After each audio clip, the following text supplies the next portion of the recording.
Hey everyone. Hello, Leah. How are you today? Hello, Melinda. How are you? Thought I'd come on a little bit early. I rushed home from work and I got to go back to work because I totally forgot about Sarah Boone being sentenced today. I was like, oh. Hey, Crimes.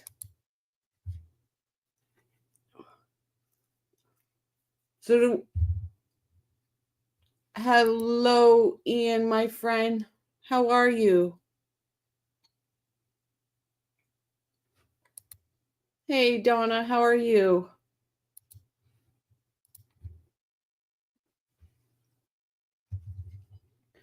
Oh, I tell you. So, do we think Sarah's going to say anything? I would like to say no. I would like to say no. Hey, Ian, you popped up on my Facebook, people you might know.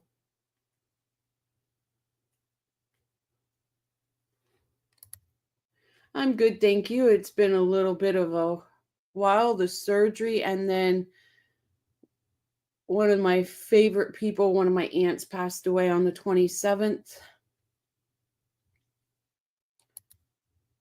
Hi, how are you?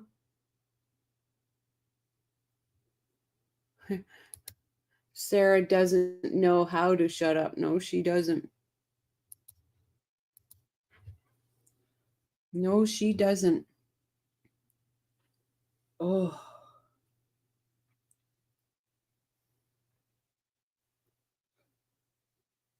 I wonder if it'd be a long, dragged out comments that she's going to make.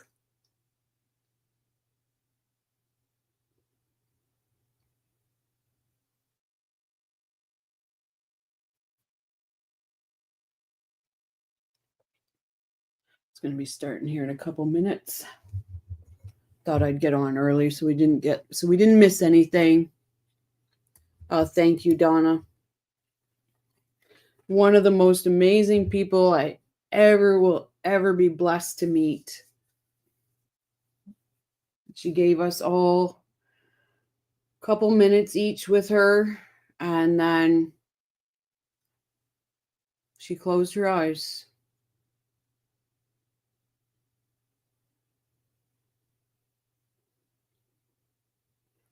She was truly an amazing woman.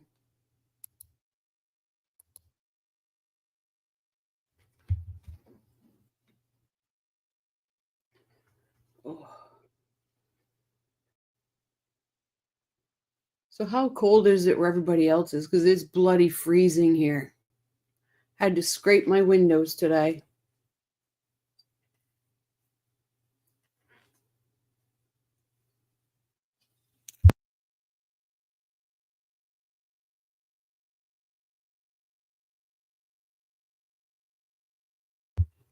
So tonight at 8, I'm going to come back on because there's a case that started today.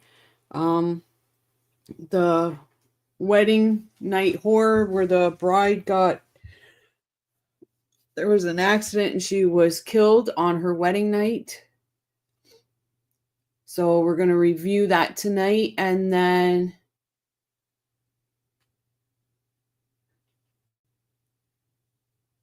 we'll follow the case starting each morning when it comes on. How did you know it was me on Facebook? Maybe someone else who looks like me. Haha.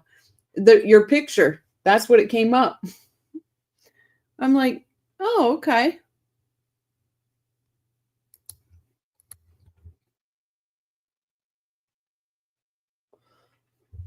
Unless there's another really handsome devil out there. I don't know, Ian.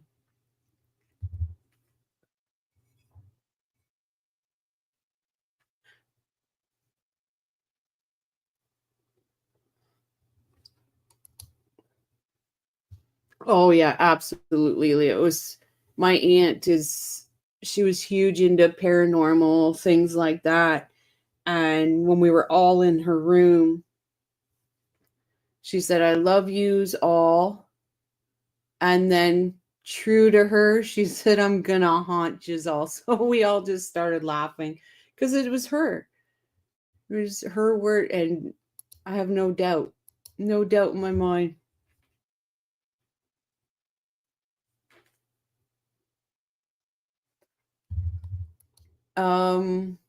Starting any minute now.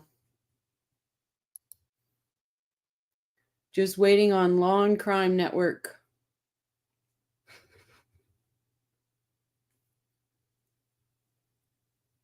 I came on a few minutes early just so.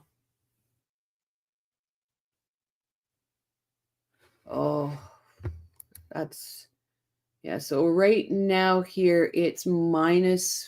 I couldn't tell you what that is in Fahrenheit. -5 Celsius. Ugh, just talking about it makes me cold.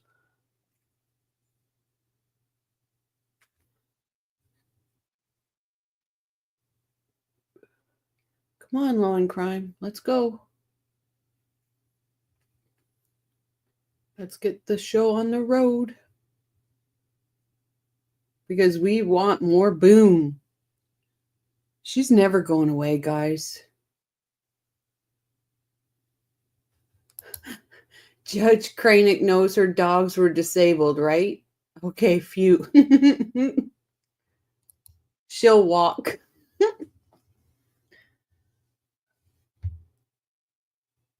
Again, I think it was, what was it, 25 years was the max he could give her? Oh God. And she's still in she's still fighting for her alimony and partial child support. This woman is bonkers. Just bonkers.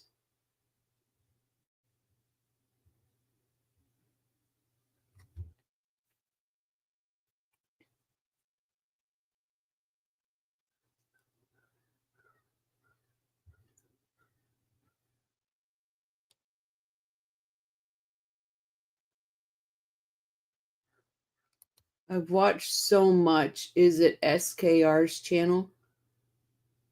Who's SKR?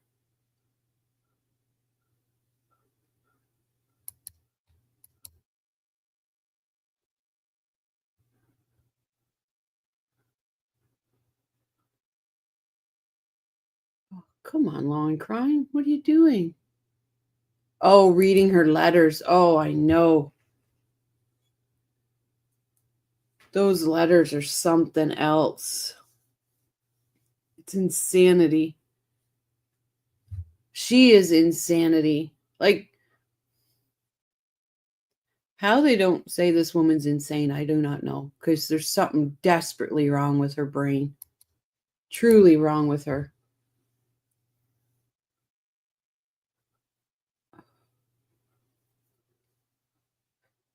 We're starting at 1:30. Okay. They're 3 minutes late now.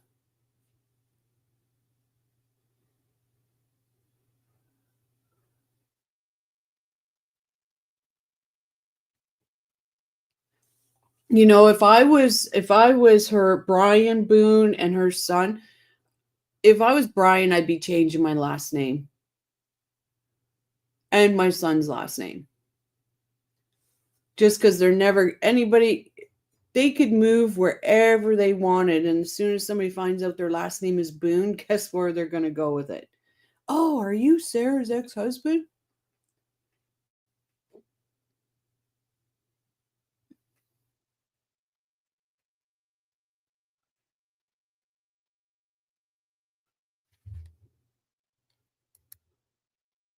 Hello, Anja. How are you? From the Netherlands. Wow.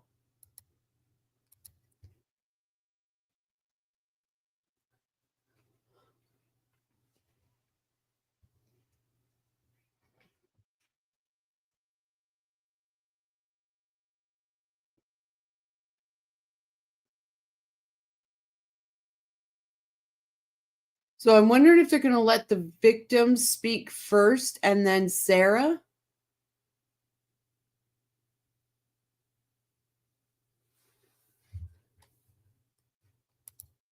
Hello, Jane. How are you? Or are they going to let Sarah speak and then the victims?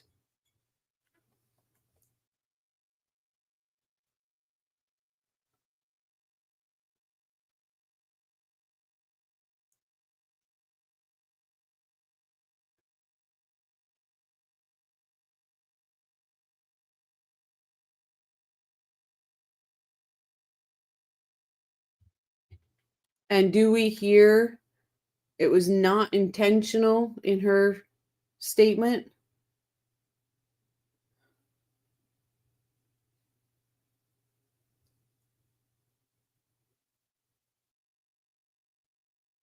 So do I, Donna. I really like that. It's like the whole world becomes one little place. I really enjoy that. I'm going to refresh this because I'm thinking, see if it's started or not. Nope.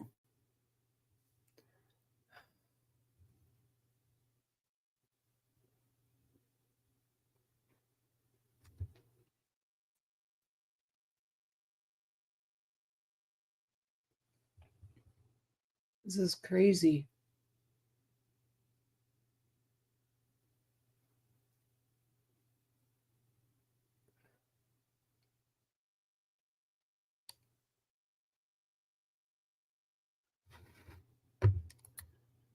Good to hear your voice. I'm going to work, but I'll be lurking. Know that. You're the best lurker there is, Ian. Have fun at work, my friend.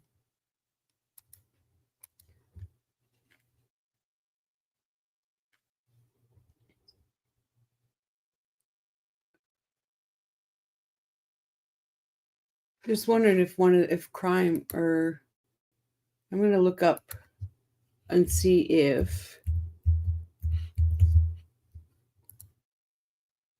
there's somebody else that's already in the courtroom, because hello, Francesca. How are you? Could be another 20, 25 minutes. It is Sarah Boone.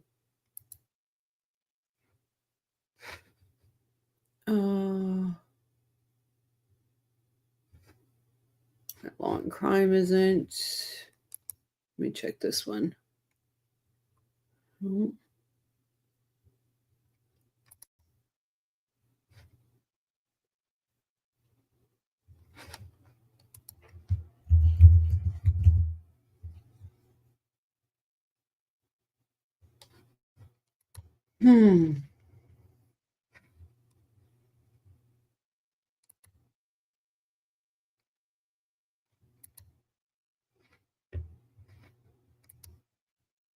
Leah says, I think they'd let the victim's family give their impact statements and Sarah Boone will give her, and it's going to be a doozy. I think so too. Court TV. Let's see if Court TV has it on.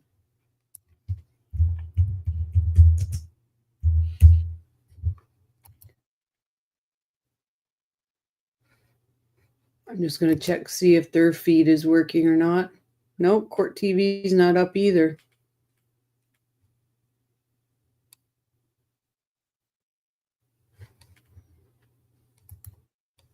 I'll just keep both of them, just in case. Oh, I hope so, Ian. I hope so. Mine just says, I'm making dinner and listening with my earplugs in. It's evening over here. Yeah, it's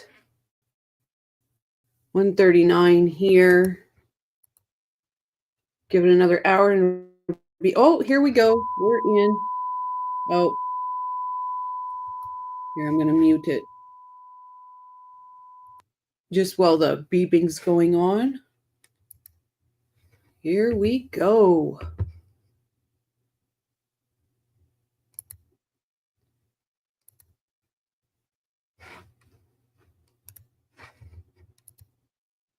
Sarah must be causing problems and making a delay. Wouldn't doubt it.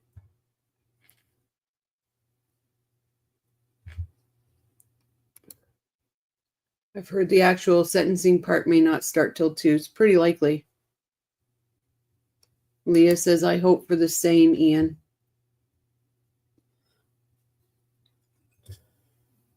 I guaranteed.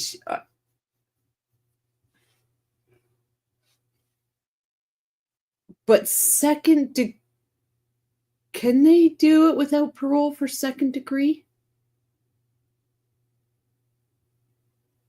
Because I thought first degree was life without parole. I could be wrong.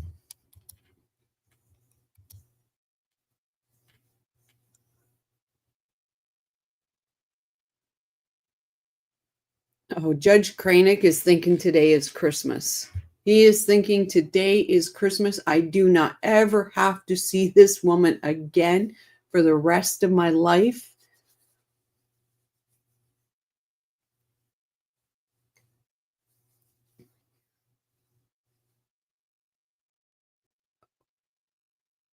And then Melody Ferris, her sentencing is coming up too. Does anybody know what day Melody Ferris' sentence is?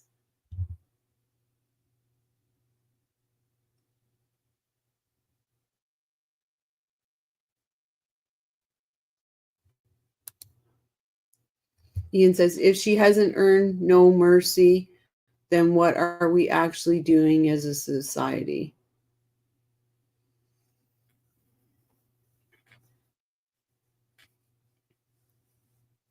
Do you think she deserves mercy, Ian?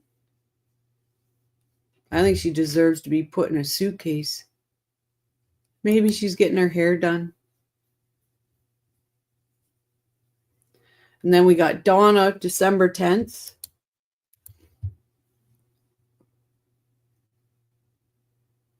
I hope they set a trial date December 10th. That would be nice.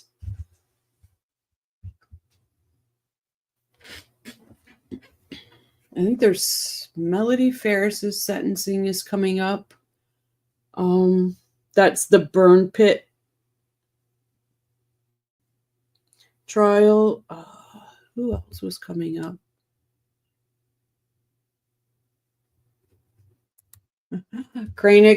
Donna says Kranick's doing a happy dance in chambers with the law students. I bet you he is. I bet you he's got a stiff drink for when he goes back to chambers once this one's over. He deserves it. Oh my God, he deserves it. Putting up with her for so many years.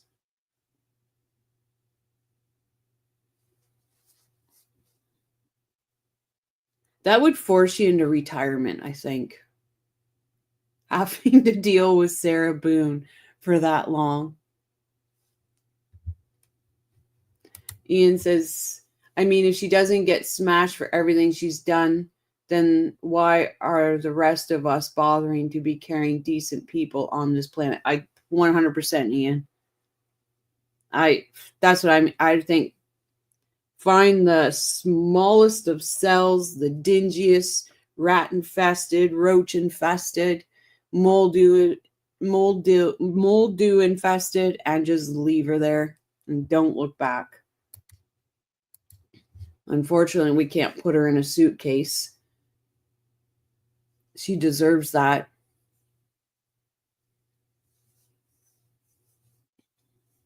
I still don't understand why it was second degree.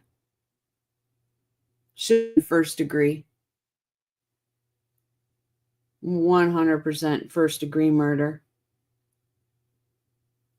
So do I, Donna. He showed a lot of restraint and like he deserves to retire with honors, with everything, with top benefits. Thank you, Leah.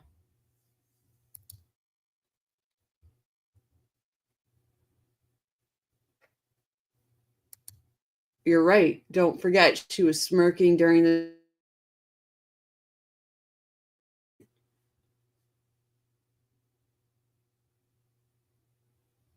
Just loving it.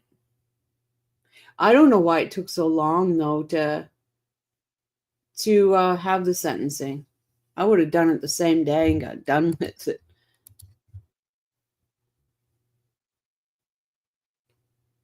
Like, what did they have to think about?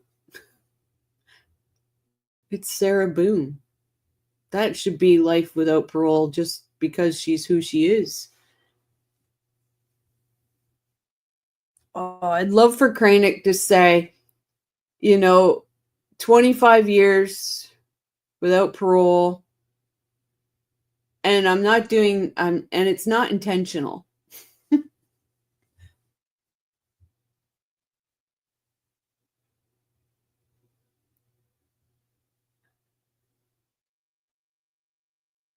Oh, come on.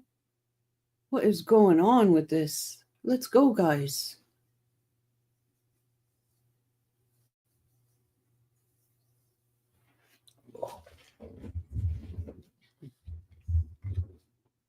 I think that wedding night trial, I think it's going to be a quick trial. I don't think it's going to be a long one.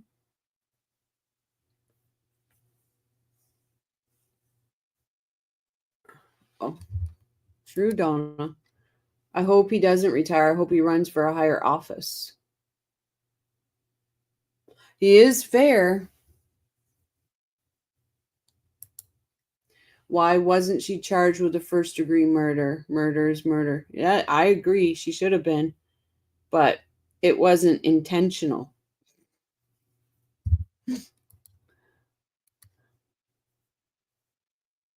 I guess because they said she didn't plan on it. She didn't plan it.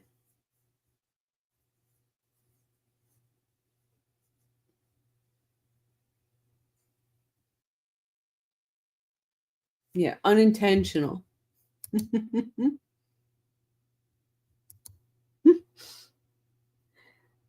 Oh, I got another letter from our friend the other day. Yeah, right? First degree murder requires malice. I still think they could have found it here, Ian. Yeah, I don't think they could have proved premeditation. No. But saying that, the first time he said he couldn't breathe and she carried on, could that not be then it was premeditated? That's just my opinion, guys. I think she deserves the worst of the worst. How do you listen to somebody begging for their life and laugh at them? Oh, Sarah Boo. Oh, she's smiling. Are you kidding me?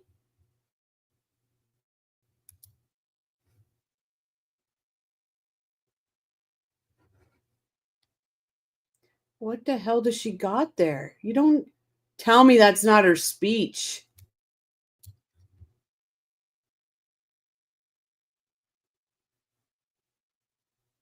You're getting sentenced today, chick. Why are you laughing?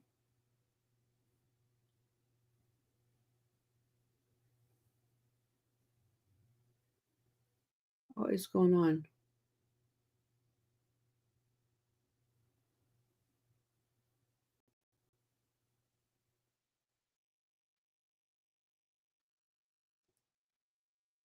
Why the heck is she? Tell me that's not her speech. Dear God, we're here for a lifetime.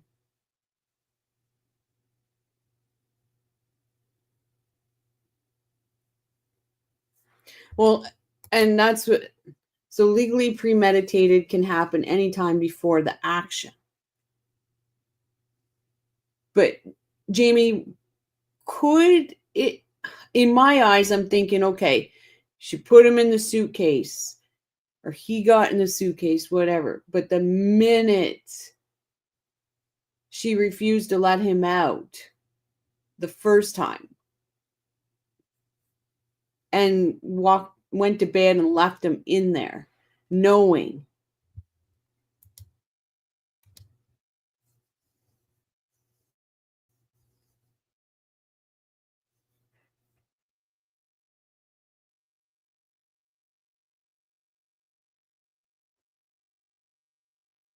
I'm lagging. It's weather's really bad out here right now. I think we're gonna get a snowstorm. She says she didn't plan on it and it was unintentional. But her words mean nothing. I agree. Owens is bringing more photos in with a crane.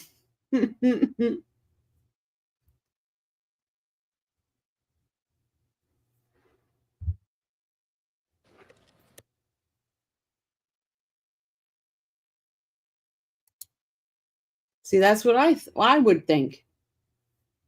Oh God, look at her smiling. Like this is a good thing. That becomes intentional and premeditated. That's what I would think. Maybe she's smiling because she knows she's going off to a prison and it's going to be better. I love the ticker. It's a nice tribute. Yeah. I try to run it all the time. I know I got to add that woman. I keep forgetting her name. The bride that died on her wedding day. And I always tell people, if you know of another name that should go on the ticker, just let me know. It could be a family member, it could be a friend.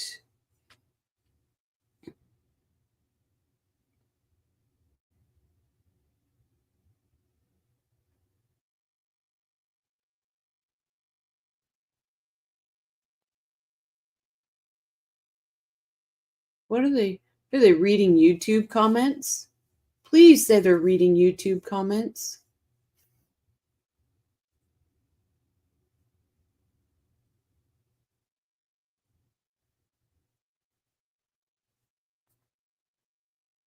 Are we just waiting on Kranich?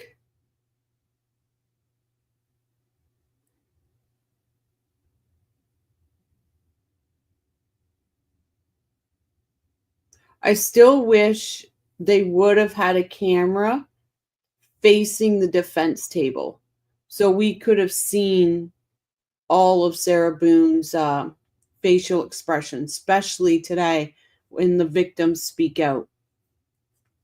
I wonder if George's mom's going to do it or if it'll be his brother.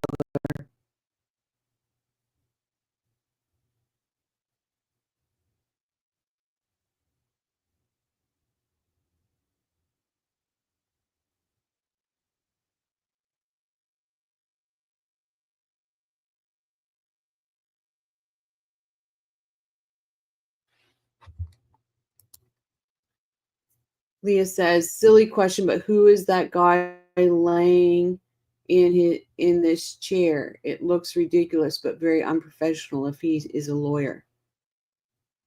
Laying in his chair? I didn't see anybody laying in a chair, Leah. The only ones I see is Caggiatori, Morris, and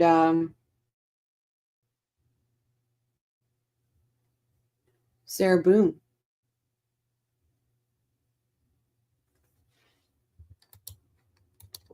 Where there's never silly questions.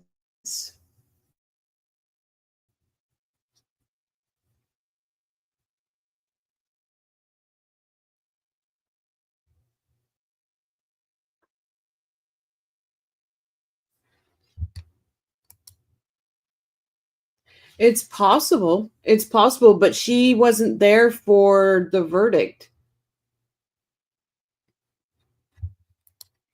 That's hilarious. Sarah Boone's got a girlfriend. I think they met in there, if I'm correct. I can't. I think there was something like that.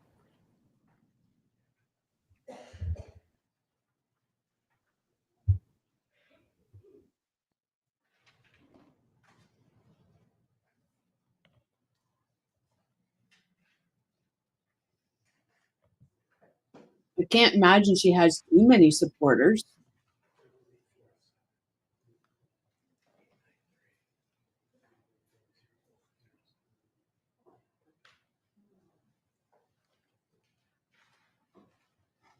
Oh, there's the brother.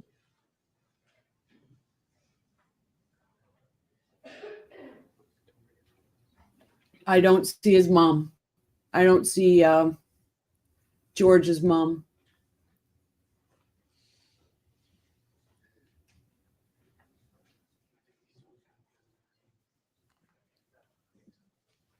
He's wearing George's shirt again.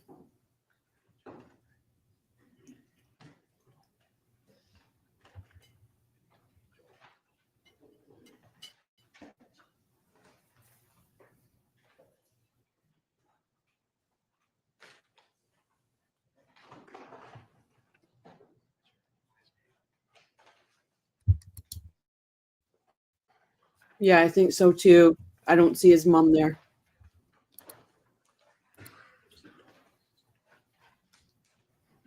Look how much. Is that your speech?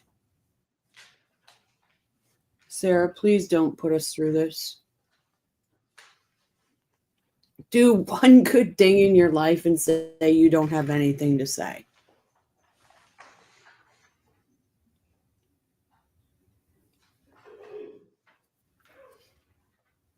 She would shock the world if she said nothing.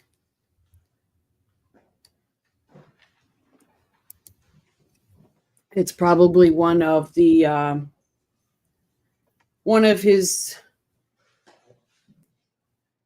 lawyers from his firm, or she obviously knows them.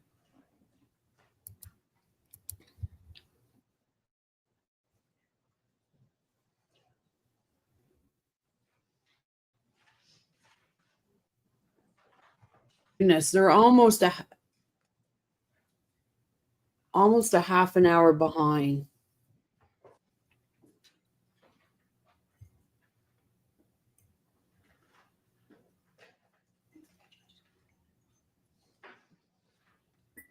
All my adoring fans are here to see me.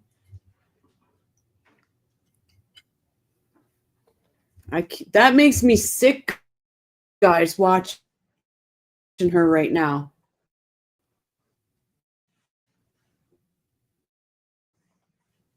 That makes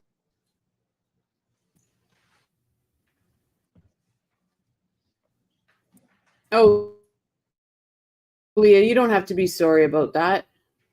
It's probably just somebody else from the state. Sorry, that was wrong. The guy that's slouching in the chair right behind the prosecuting table again. Yeah. Somebody from the state office.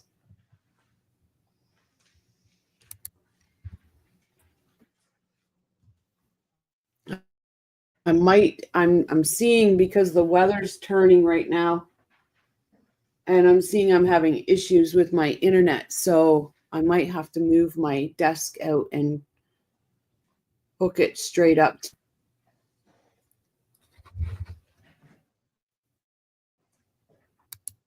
I'm going to close some of this out and see. Straight up to the modem instead of going Wi-Fi. Yeah, Leah, you don't have to be sorry about anything, my friend.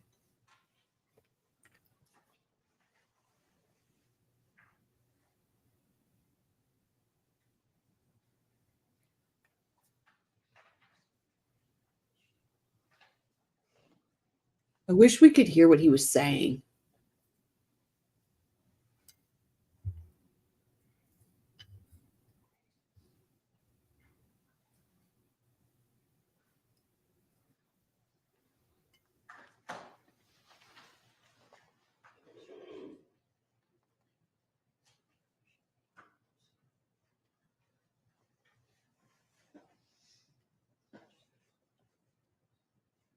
Somebody needs to start a channel that can do lip reading. That would be amazing.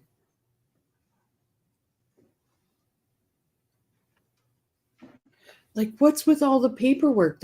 I don't understand. It's sentencing.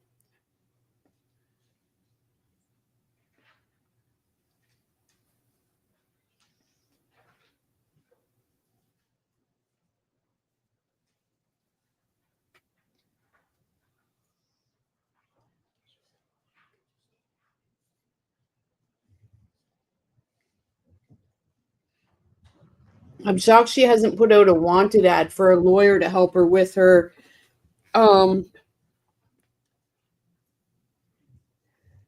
case against Brian.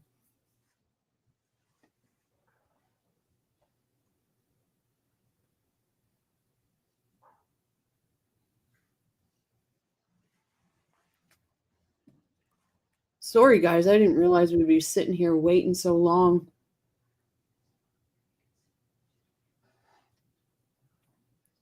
Maybe Kranick's already jumped in on the drink. I know, right, Donna? Maybe he's already having a couple.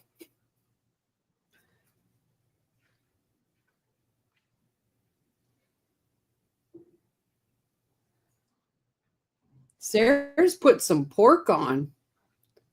She's put some pork on. Unless they got that chain really tight.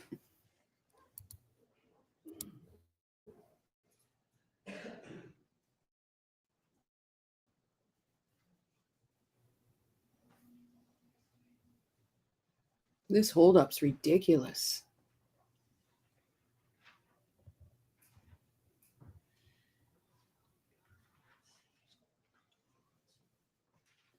At least give us a hot mic moment or something.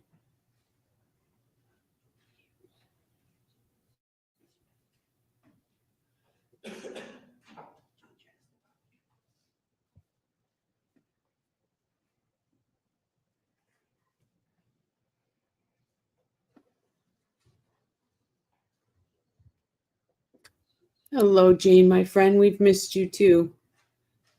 How are you?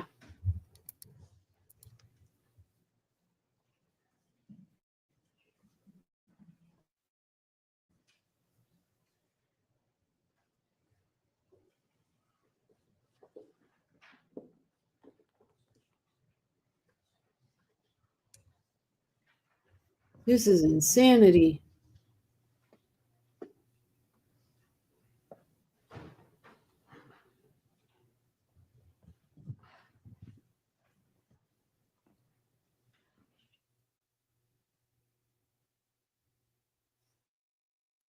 Kranick. Like somebody go check on Kranick, please. Oh, you've got your grandbaby there.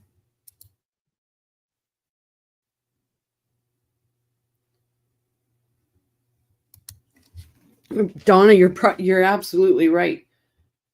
Probably the healthiest she's been in years. She's like, just get me to prison. They make good toilet wine. I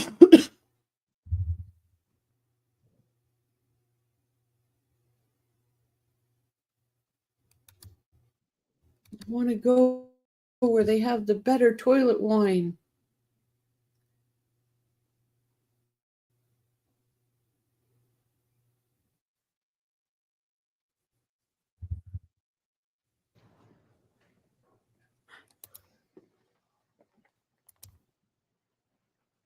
Not malicious. Know that. That is all.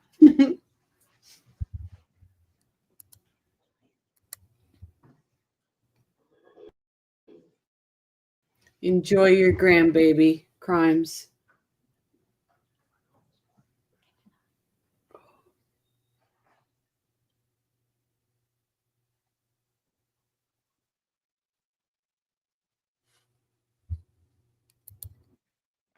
Right, Jane? She come out and she was just smiling like it was a good day. This is not a good day.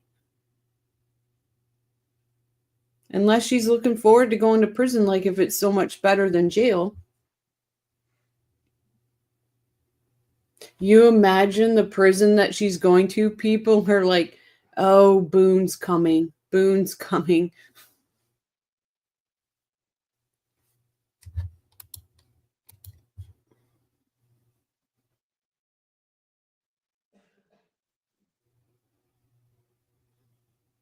Really wish I knew what she was saying.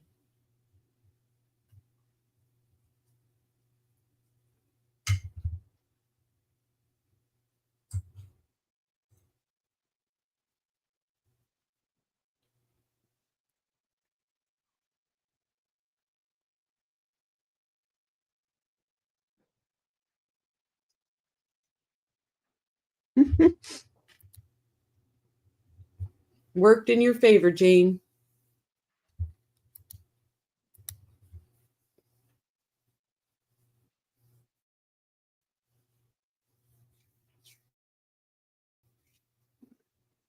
I don't understand the holdup.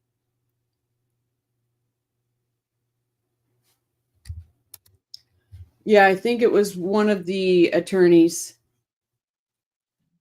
I can't remember the bald guy's name, though.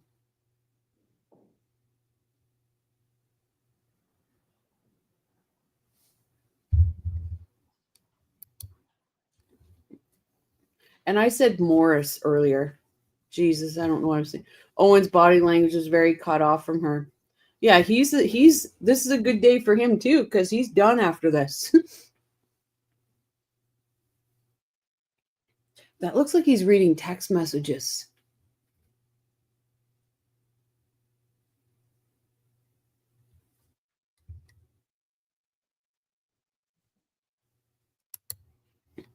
I didn't see the Barker's beauties, but they could be there.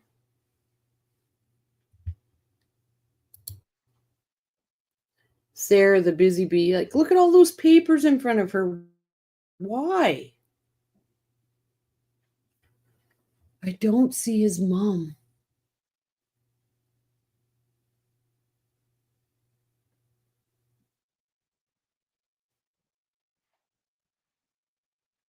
Scan. I wish they'd turn the camera so they could see behind the defense who's all sitting behind there. Does anybody know if STS, if Joel went?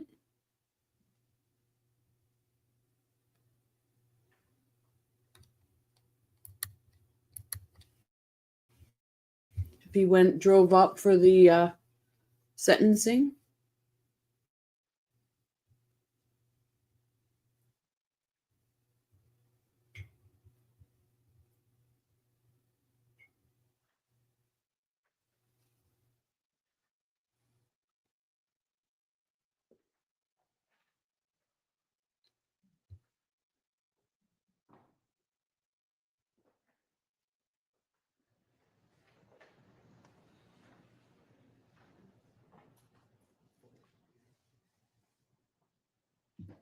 Maybe Kranick left town. He's like, screw this.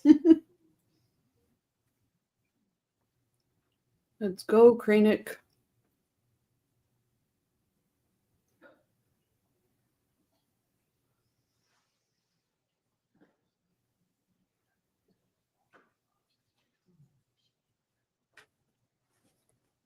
Oh my goodness, guys. I am so sorry.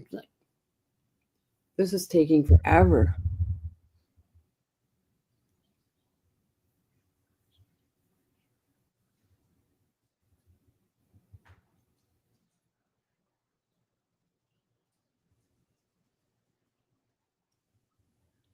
Leah, none of us understand her hairdo. It's a cell block C special. What is he holding that down for? We haven't been able to hear you at all.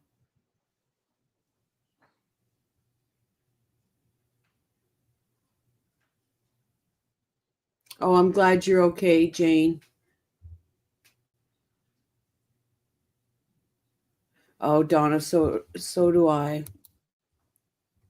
I'm so happy that JT's family is there.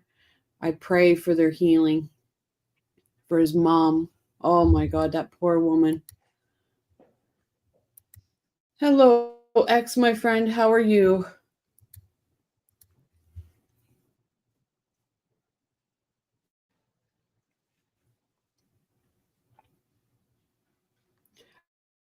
I don't get all these papers in front of her.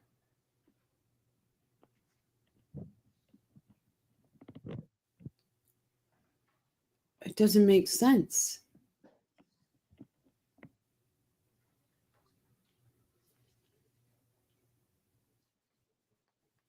She's not presenting anything. She has nothing.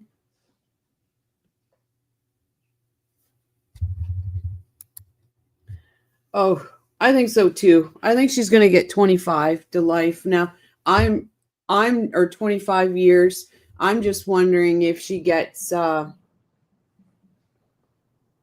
parole or not.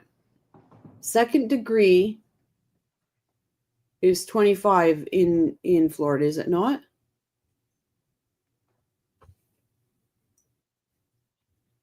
And it can either be with parole or no parole. She doesn't deserve parole. Absolutely not.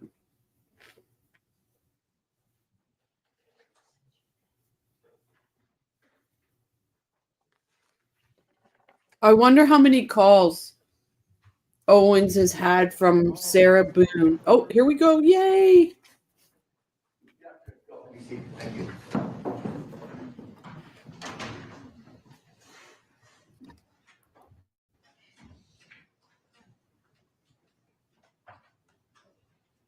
Oh.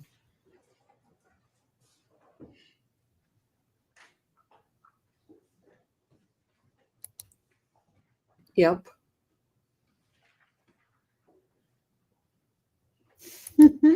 Life without PP. Life without painting and puzzles. Oh, that's why I love Ian.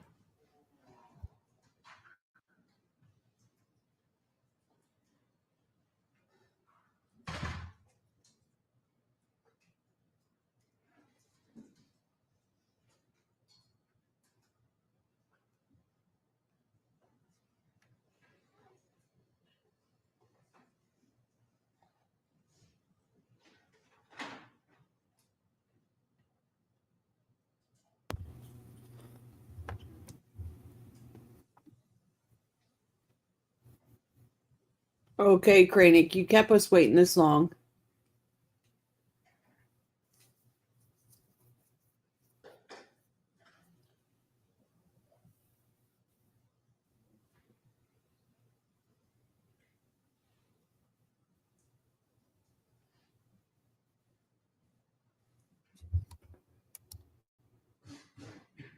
Then she's going to make a new girlfriend wherever she goes.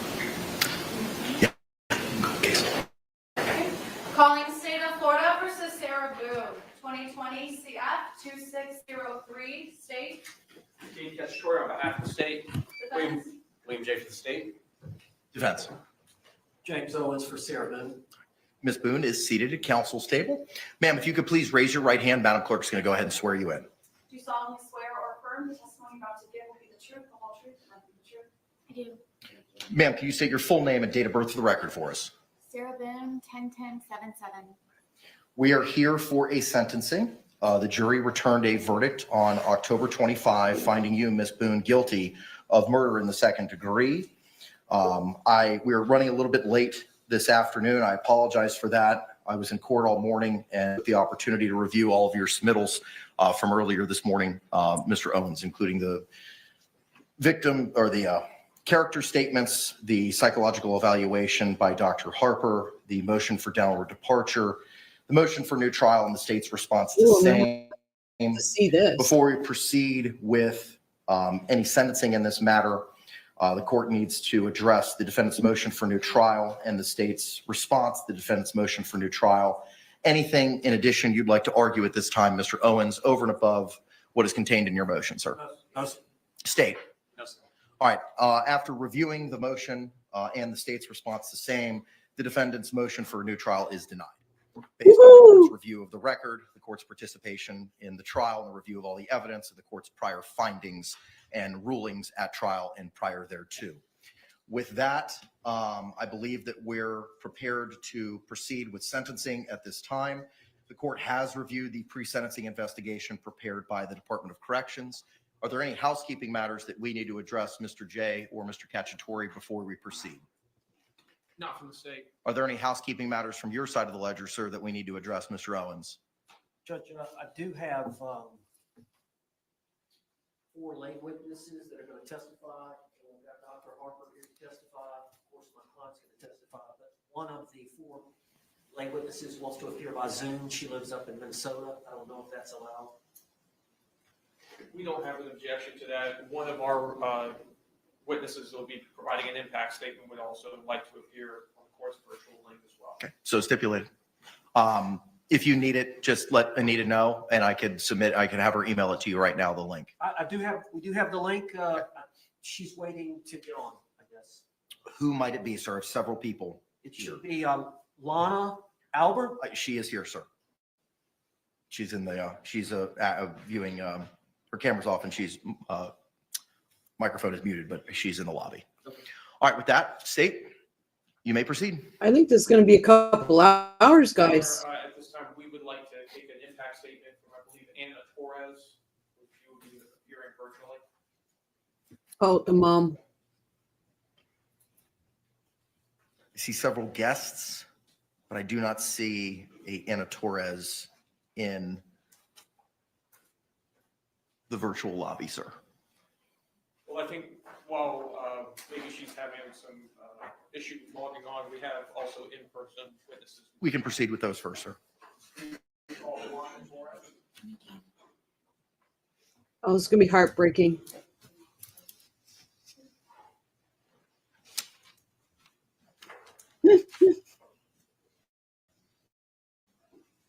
I'll never forget those numbers, Leah. 10, 10, 7, 7. Oh, no, that's the mom right there.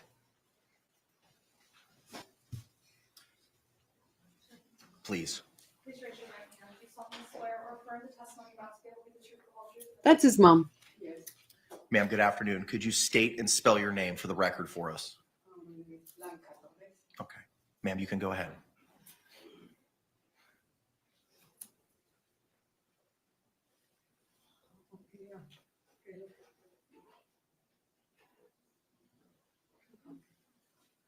I just want to tell Sarah Boone that I don't hate her for what she did. And I always remember that evening when that lady came into my door and she knocked at the door. And she asked for my name. I said, I tell her my name. And then she said, can I come in? I said, okay, yes. And she told me to sit down. I never think that was going to be my son. And then she said my son was dead.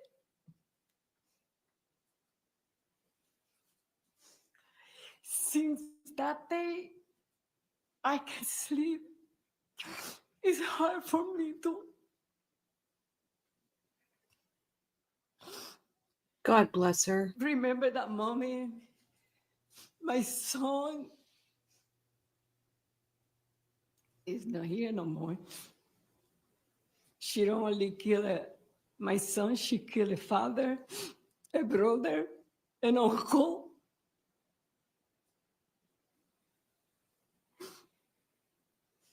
It's been hard.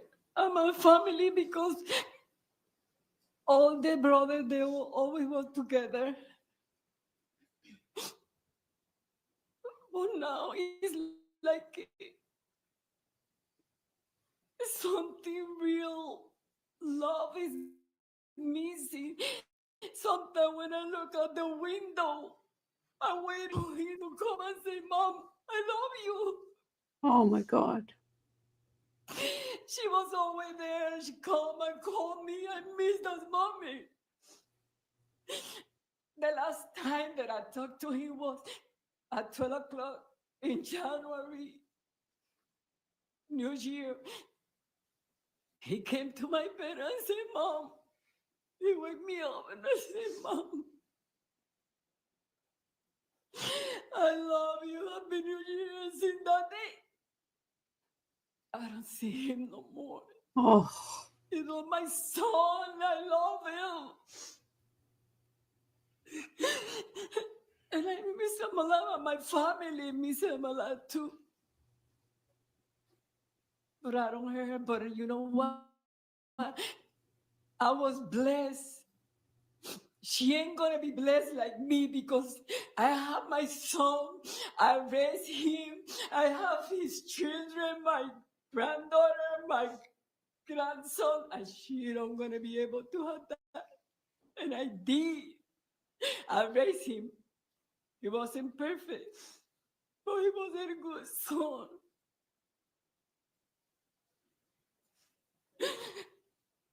Oh, Thank you. Thank you, ma'am. State anything further from this witness? Thank you. my heart is breaking. Oh,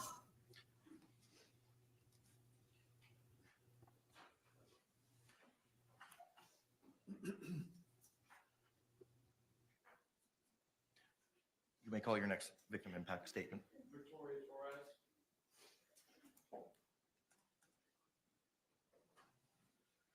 this is, I believe this is his daughter.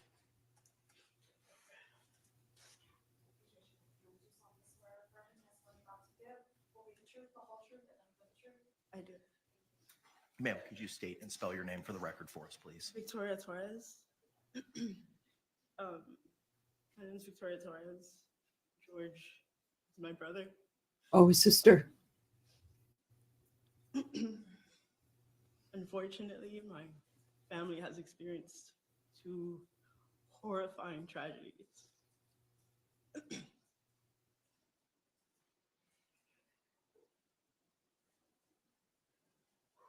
I just want to make it clear that George deserves justice. As far as my other brother and Sarah deserve to rot in jail.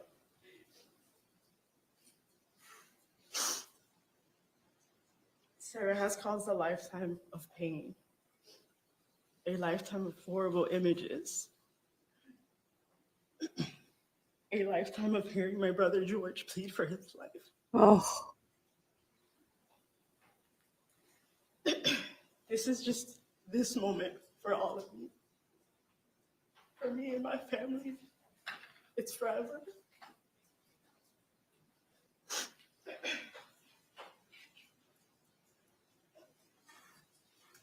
Such a simple thing as using a suitcase is so triggering. I try not to close it all the way oh, and leave at least like 2 or 3 inches for the zipper. And it might sound crazy, but it just helps me. She really has flipped my family's life upside down. And I just hope that we can truly get justice for my brother. And I just want to tell the team, thank you so much for everything you did. Thank you. Thank you. State anything further? No, Your Honor. Defense? Thank you. can't even use a suitcase. Has to leave it open so Can you much. see if, Ms. Anna Torres has been able to make it online?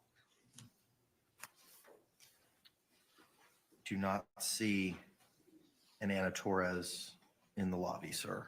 I have lots of guests, HHSA, Mr. Beck, Lana Albert, Jason Gunn.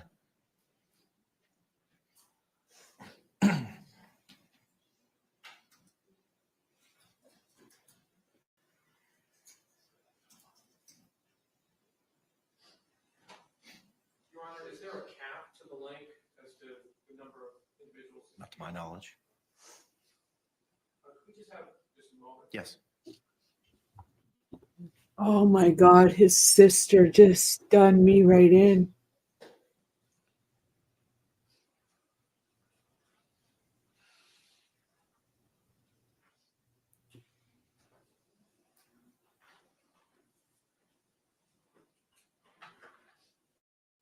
Is his brother not going to speak?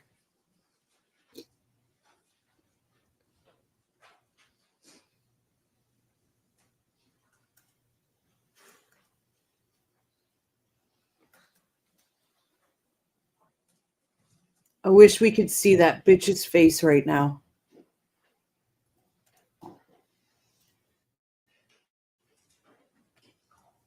Oh, Ian, you and me both. Oh, a simple thing is using a suitcase. She cannot close a suitcase fully.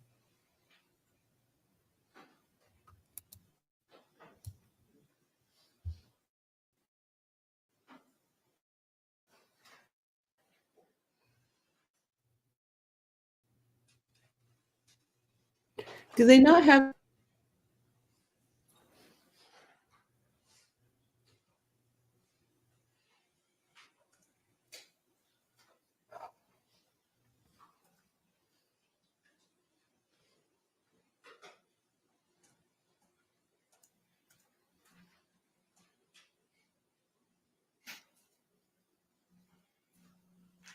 Oh, my heart's just wrenched straight out of my chest.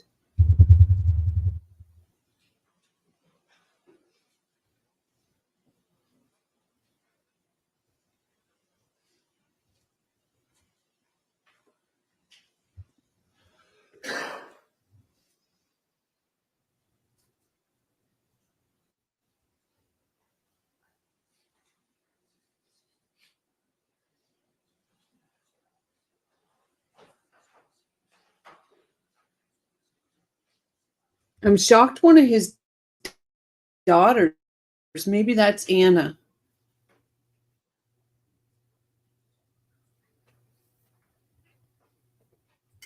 I was shocked that one of his daughters don't speak out.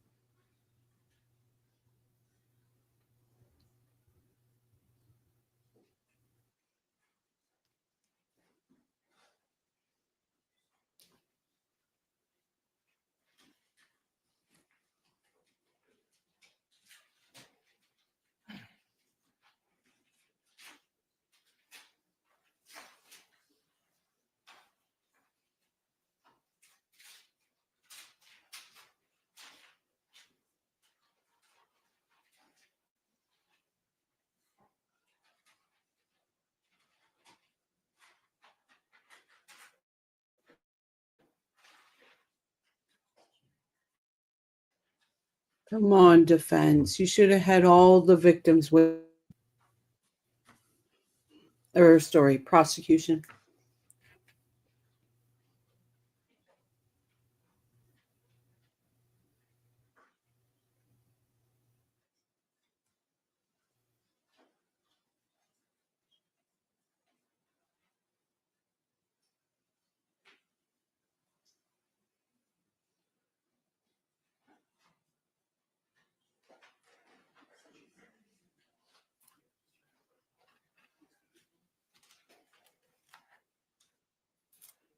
Yes, sir, Mr. Cacciatore. Your Honor, after speaking with Mr. Owens, given the fact that the victim's daughter is having difficulties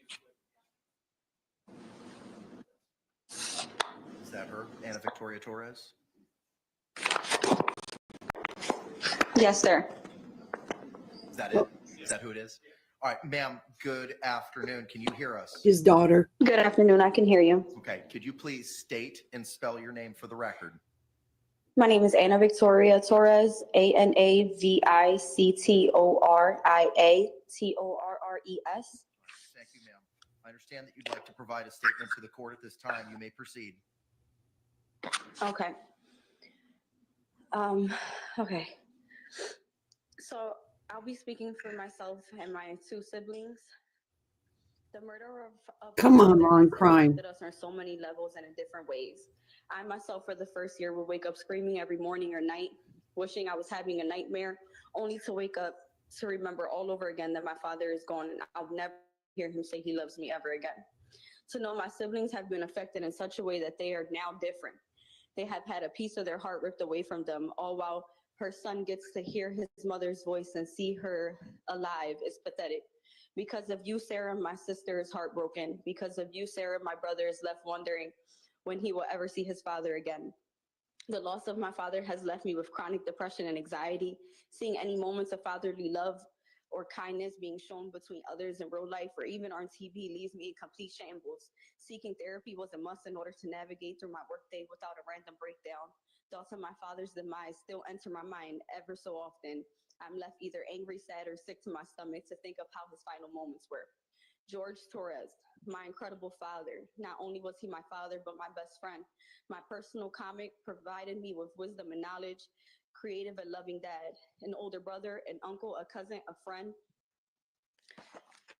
a son, and above all, our father. He was human and deserved to be treated as such. My father, George Torres, was one of a kind, an absolute gem. Unfortunately, his light was dimmed on earth by evilness, but with us, we will forever make his name live on. Especially Sarah, I pray that you see his face when you see him at night. That is it. Thank you. Anything further, State? No, Your Honor. Anything further of this witness? No, sir. All right, thank you, ma'am. State, Thank you. anything further? No other impact statements, Your Honor. That's it? Thank you. Any other witnesses or evidence at this point in time, State? No, Your Honor. All right, Mr. Owens, you may proceed, sir. Ms. Diane Smith. What do you want? I have no issue with her being at the podium. If you want to move about the well to conduct your examination, that's fine, counselor. Ma'am, come on up. Because nothing's going to change, asshole. Coming up to this podium right here, ma'am. If you could raise your right hand, Madam Clerk's going to go ahead and swear you in. You solemnly swear or affirm the testimony you're about to give will be the truth, the whole truth, and nothing but the truth. Ma'am, could you state and spell your name for the record for us, please? Diane Smith, DIANE-SMITH. Okay, thank you very much. Counselor, you may inquire. And Ms. Smith, tell the court a little bit about you. I was a chaplain at the 33rd Street Jail for 30 years. And have you been a chaplain at the jail here in Orange County? Yes, Orange County Jail Is that the same for jail 30 you're years. referring to? And during that period of time, did you have occasion to meet with Sarah Boone? I did. And was it over the course of how long? I've known her 4 years. This is shameful. And if you could tell the court what you'd like to say. Okay. Well, I first met Sarah. She came in. We have a Christian dorm, and Sarah enrolled in our Christian program. And she was in my classes for a year. And she was very sincere in her efforts to change her life and to be a better person. And I found her very helpful. She was kind and good to people. She loved to serve. And she helped the new girls that would come in, the younger girls. She would mother them and be very kind and very helpful. And then after she graduated from the program, I was her counselor for the other 3 years. Don't go to church, lady. You're going to burn up. You know, very sincere and, trying to do better. I spoke with many inmates that knew her and was associated with her. And they spoke very highly of her and said that, she was helpful and kind and tried to help other people. And I just found her to be, very sincere and trying to be a very good person and change and help people. Was the Bible involved at all? Oh, yes, it was all spiritual. Yes, it was spiritual growth plus character, growth and character, trying to just be a Every better person. in fucking general. criminal says, I She liked found to God. serve other people, like she would help the girls wash their clothes. Too and show fucking them late. around and teach, but spiritually, she grew very, very great and spiritually. Thank you. Hang on, ma'am, just 1 second. Ma'am? Hang on just 1 second, Ms. Smith. State, any questions? No, Your Honor. All right, thank you, ma'am. I appreciate you. I'd like to call Christina Pena.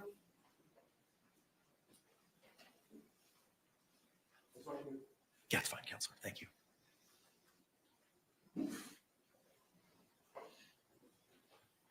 Ma'am, come on up if you can. Raise your right hand. Madam Clerk's going to go ahead and swear you in. You solemnly swear or affirm the testimony you're about to give will be the truth, the whole truth, and nothing but the truth.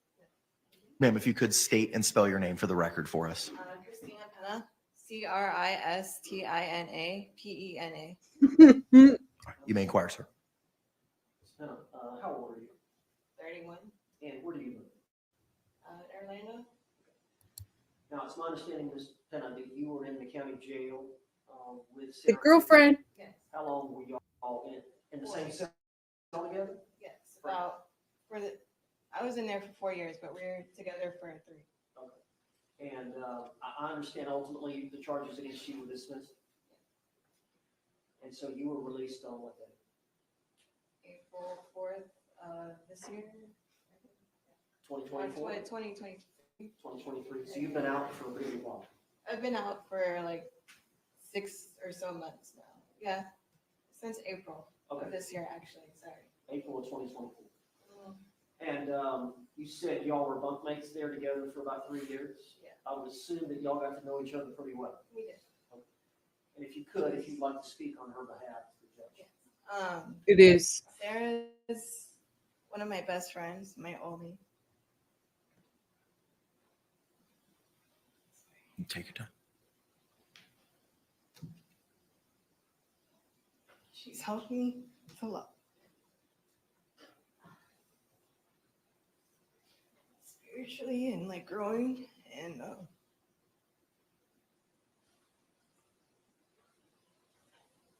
Sit the fuck down.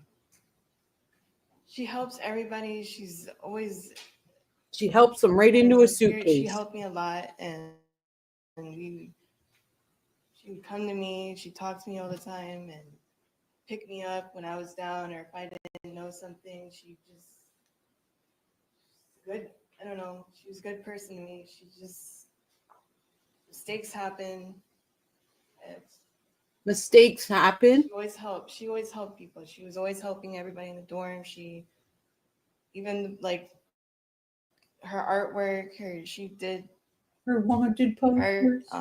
If anybody needed any help or needed anything, they'd come to her and they'd help. She'd help them. And even if they, did wrong to her, she would still go back and help them and praise with them and pray over them and everything. It's Oh fuck! I'm gonna puke. And was she a little bit older than you? Yeah. How much older was she? 40 or 40s. Did you think of her as maybe an aunt or a big sister? A big sister, yeah, she was like a big sister, like a sister I never had. Because I have brothers, so I never, we clicked right away. I don't know. We'd be walking out in the backyard, and she just would always try and talk to me, but I'm a quiet person, and I don't trust a lot of people.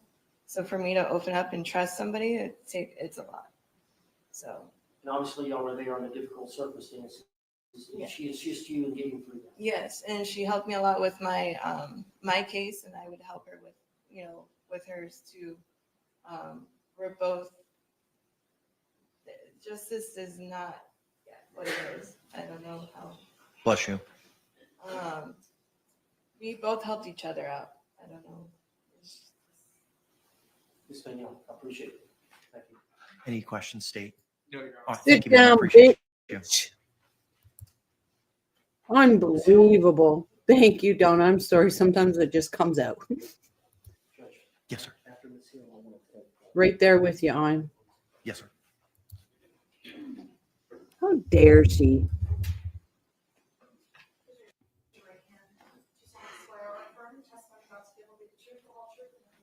I do. Ma'am, good afternoon. Could you state and spell your name for the record for us? My name is Mariela Hale, Mariela, last name Hill, Hill. Thank you. You may proceed, sir. Ms. Hill, briefly tell us a little bit about yourself. I met Sarah in jail. I spent 3 months in jail and went through a lot of unfortunate circumstances myself. All right. Now, this was in the Orange County Jail here in Orlando? Orange County Jail. And when would that have been? Do you recall the dates? Yes, it was April, from April of this year. Of this year, 2024. 2024. Yes. Okay. And did you develop a relationship with Sarah Boone over the course of that 3 months? Yes, yes. We met when I was moved to the B dorm, and I needed help with a form that I needed to complete, and one of the CEOs pointed to Sarah to help me out.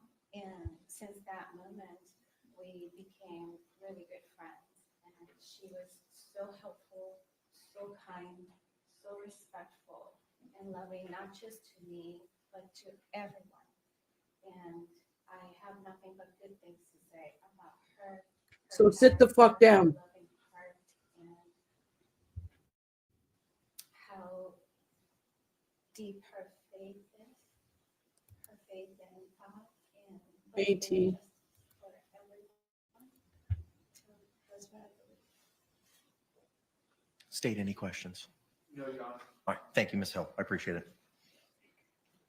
That's the girlfriend, guys. Ms. Albert, good afternoon, ma'am. Can you hear me? This is Judge Kranick, and if you can, I would ask you to turn on your camera and unmute yourself at this time, please. Sir, how do I unmute my or turn on my camera? I know how to unmute, but I'm not sure how to turn the camera on. Turn the volume down.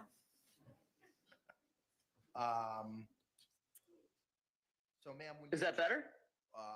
when you join the link, there should have been an option for like a pull down on the left-hand side of the screen for you to open out or turn on a camera. I don't know what device you're appearing on, if it's a cell phone or a laptop. It is an iPhone. Should I try to re-enter the room? Yeah, try to do that. There should be an option for you to pick a camera. You'll either select the default camera and hopefully we'll be able to see you at that time. Okay, let me just give me 1 second.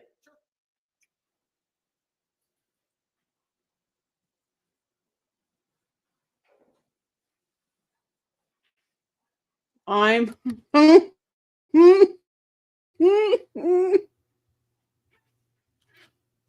Oh, I can't help it. I had to show it. Oh.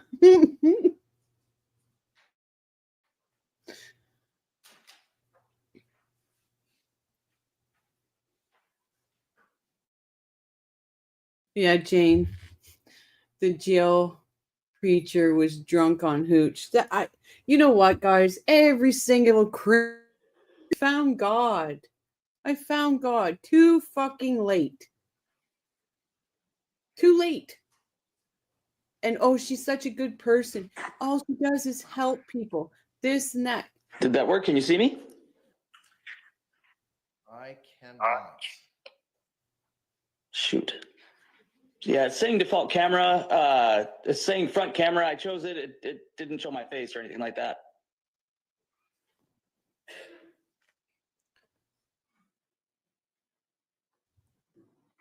Well, you're screwed, bud.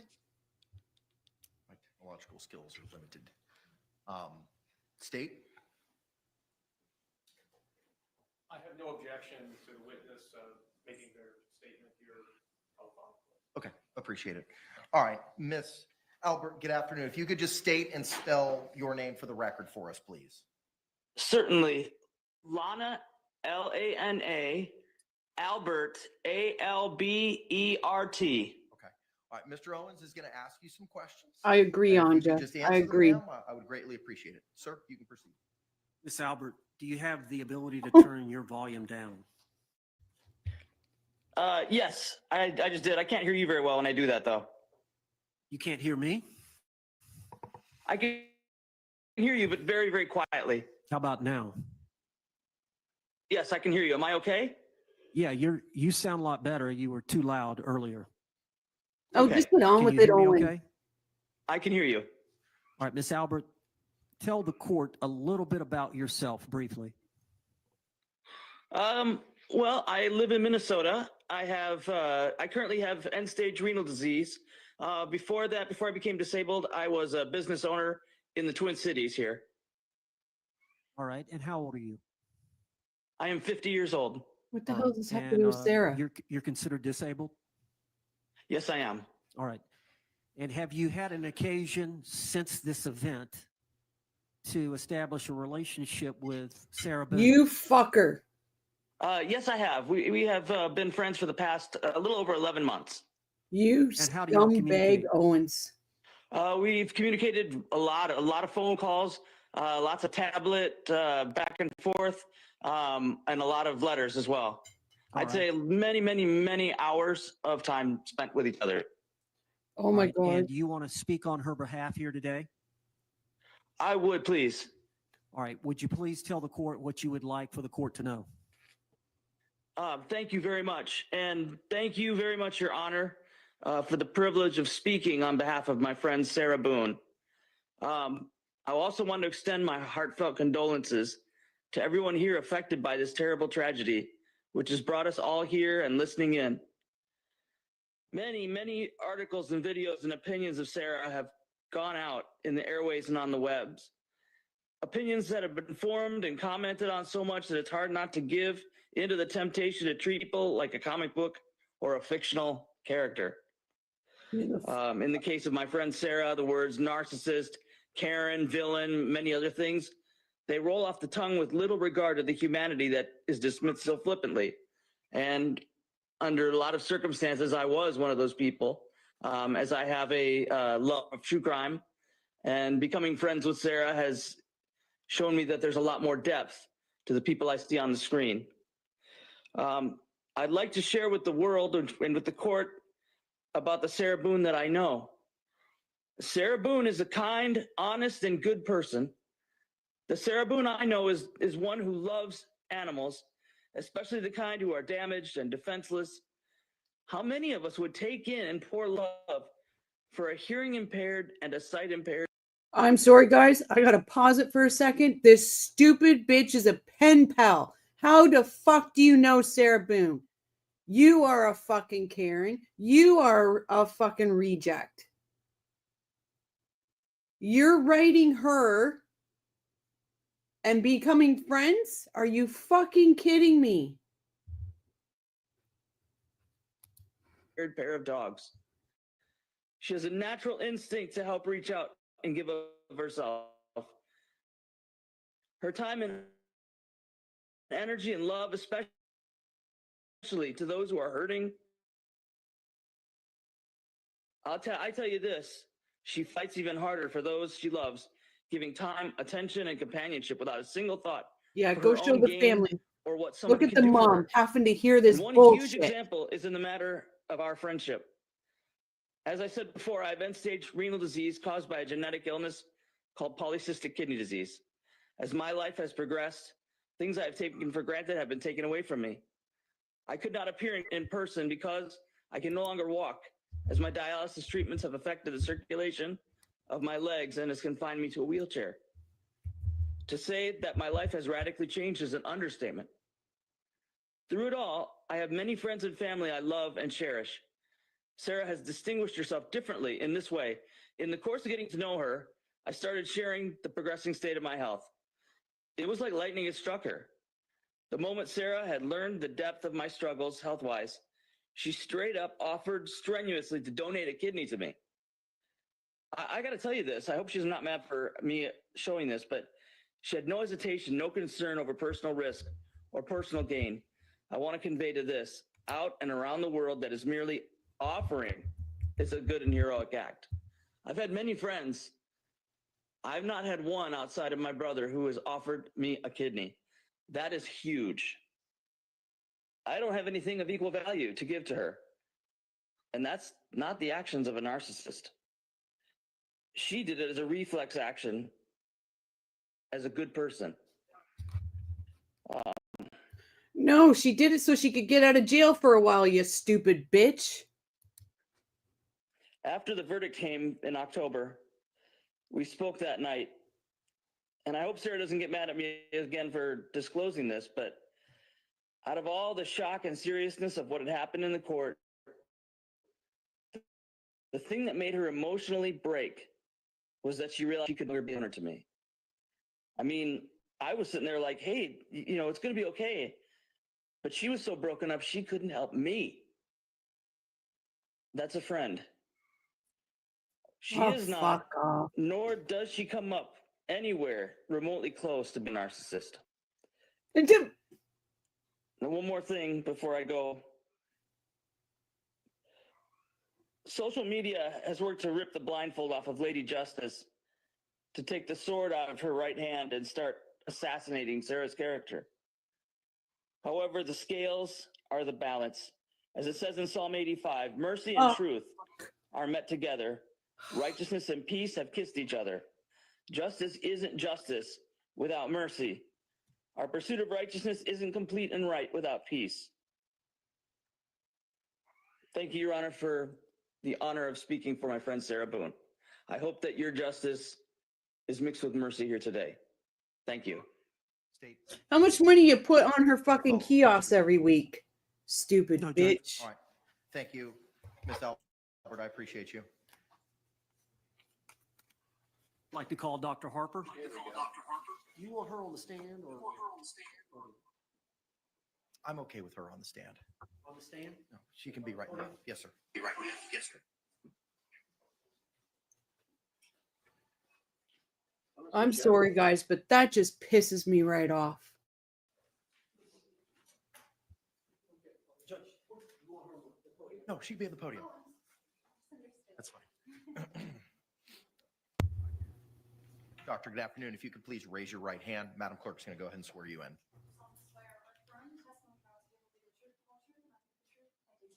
If you could, doctor, state and spell your name for the record for us, please. Dr. Julie Harper, JULIEHARPER. All right, thank you. Counselor, you may inquire. And Dr. Harper, we all know we were here a few weeks back for the trial and your testimony. The judge knows quite a bit about your testimony, but if you could, I know that you prepared a report and we have submitted that to the court. Speak up, Owens. Get your fucking balls out of your mouth. And I don't know if you want to refer to that or just speak on wrong about Sarah Boone and what she did to assess her, and then any opinions that you want to express. All right. I think that during trial testimony, I reviewed all the documents, excuse me, and all of the records that were available. They're documented in my report as well. In addition to forensic clinical opportunity to talk to her brother, Philip Paulson, in the interim since the trial, and I included his information in my report as to her family background. If you could give the court a synopsis of what your findings are, or what you uncovered maybe from the brother, whatever you think the court needs to hear this relevant material to his decision. So referring to the summary section of my report, I'll keep it a brief, but I'll outline the highlights that I feel like haven't been conveyed before, which is an understanding of Ms. Boone's early family life, in that Not a fucking she is the middle trial. child of her parents' union, and that her parents did not have a happy marriage. They didn't provide an opportunity to have a good role model as to how to have a partnership together. Ms. Boone was born in close proximity to her youngest brother, 11 months apart. And in my clinical experience and training, I would say that disrupted her mother some, being close in proximity with her younger brother, whose temperament just seemed to suit a relationship with her mother better than her own. So ultimately, Ms. Boone bonded with her father, though he wasn't described by either child as an affectionate person. He was somebody that was there for her at sporting events and more of a primary parent for her in that way. His untimely death by heart attack during her high school years was marked by her brother as a turning point for her in how she was acting at home. Her demeanor, her relationship with her mother took a turn for the worse. She was not coping well. She was using substances based on what her brother was saying. And it is my opinion that that early lack of foundational relations with her mom and not feeling very secure, the death of her father, destabilized her. That's a period of your life. I gotta pause it again, guys. I had the worst mother in the whole world. Still do. She's a bitch of all bitches. Guess what? I didn't shove any of my boyfriends or any of that in a fucking suitcase. I didn't go out and kill somebody. So, lady, sit the fuck down. Life when you're leaving high school, when you should have formed a very solid foundation to go out in the world And I don't think that that's what she had at that moment. She bonded easily with Mr. Boone, and you can see that there are elements of that early difficulty with her relationships because she took on a parentified role, in my opinion, during that relationship. And therefore, there's a power imbalance in that she was making decisions and not, again, having an equal relationship. I think that that led her to a sense of being a need to be right, a need to feel like she is. Did you all hear what this bitch just said? Instead of saying George Torres, Mr. Torres, she said Mr. Boone. And she took on the parenting role. She couldn't even say Torres. The one that's making good decisions, to have some ego support by being in the right all the time with Mr. Boone. And I think that that led to Again. Some behaviors that she carried over into her relationship with Mr. Torres. Oh, okay, And now sorry. she's My parentified fault. around him and acting more like a parent-child relationship, being a facilitator, housing, and applications for jobs and things like that. So again, there's a power imbalance that I think was very seriously misaligned, as her brother and the property manager of their apartment had verified. They saw her being abused, physically abused in serious ways, or the effects of the abuse and bruising, or calls to them. It is my opinion that she called for help, but when people got tired of her not leaving Mr. Torres, they stopped responding to those calls. And basically, Ms. Boone handled things on her own. And as other people with healthier boundaries probably would have left, she being acting out the pattern of intimate partner violence did not leave. She stayed long past when it would have been smart for others, or others would have said to leave. Sorry. Oh, this The bitch is driving me undergirding of head in. that not leaving the relationship is a long-term anxiety problem that became post-traumatic stress disorder. There is an earlier instance of exposure to traumatic stress in that she was the person in blaming. the hospital after her father died who found him having students perform CPR on his dead body. So that was an early exposure to high traumatic stress, witnessing that incident, and based on her brother's description, that was something that changed her. When a person is exposed to numerous compounding stressors, their adrenaline system is changed. It alters your body. And This is things not a that might be fucking an otherwise trial. neutral situation, you tend to have a cascading adrenaline response to that. And I think that that ultimately for her, as she succumbed to other instances of serious physical abuse from her partner, became post-traumatic stress disorder. Somebody get I this do think bitch's that name. that is a condition that is still existent even while she's in jail. It's something that I'll she blast needs her. treatment for, because those triggers are unmitigated, meaning that she hasn't really had the kind of therapy to address them and reduce her adrenaline and anxiety responses when she thinks of past instances of traumatic events that have happened to her. You can also respond to post-traumatic stress disorder clinically by using antidepressant therapy, and that would be something that could assist her ultimately in reducing got it, symptoms if X. she had counseling and antidepressant I'll blast therapy. this bitch. Now, Dr. Harper, I know that you would testify trial. Last name's Harper. In your opinion, as a married spouse, the syndrome that is legally recognized in Florida, in the courts of Florida. That's correct. And I understand that that is tied to this intimate partner violence, which is maybe the same thing, but there's a complex mental health issue that ties into that. Can you speak on? I agree, Donna. She's getting 25.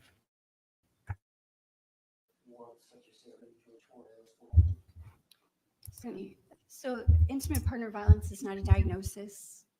It's a pattern of events that occur between two partners in which the power dynamic is altered by the physical abuse or behaviors that are controlling in nature to the point that someone's safety is threatened.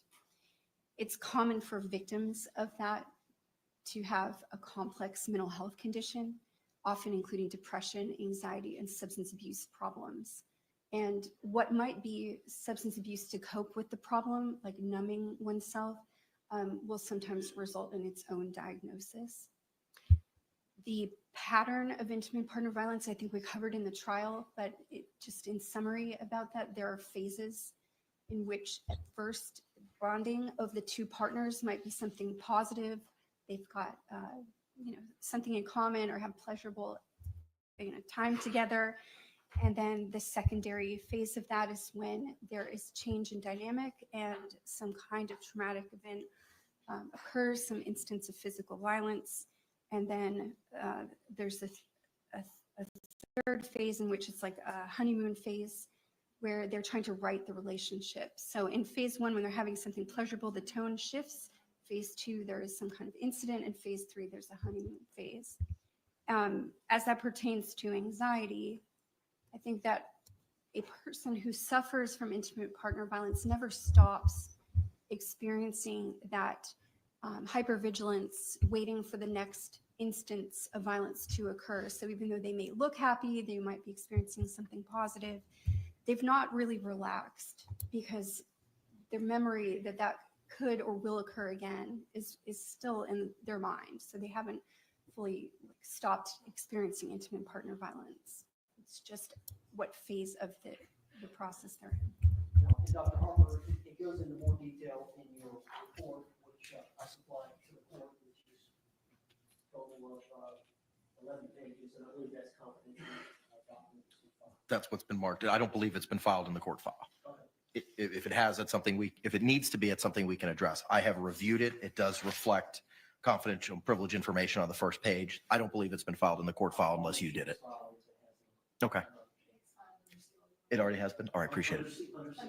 Okay, excellent. Thank you, sir. And Dr. Harper, you're aware that the defense has filed a defense motion for downward departure.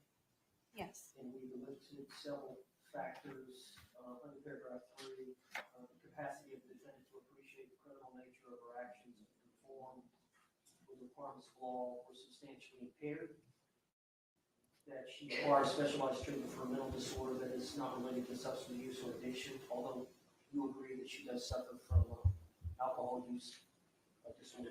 So she has an underlying mental health disorder, post-traumatic stress disorder, and I additionally diagnosed her with alcohol use disorder, which is separate. But you agree she does require specialized treatment for a mental disorder that's not related to the substance use or addiction? That's correct. And you agree she's amenable for treatment? Yes. And you would agree that she acted under extreme duress in this unique homicide case? Yes. And you would agree that it Oh no, what happened? They lost their feet. No.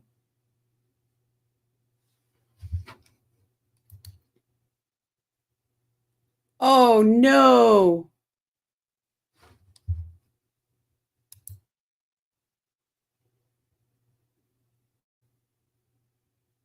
Oh, come on.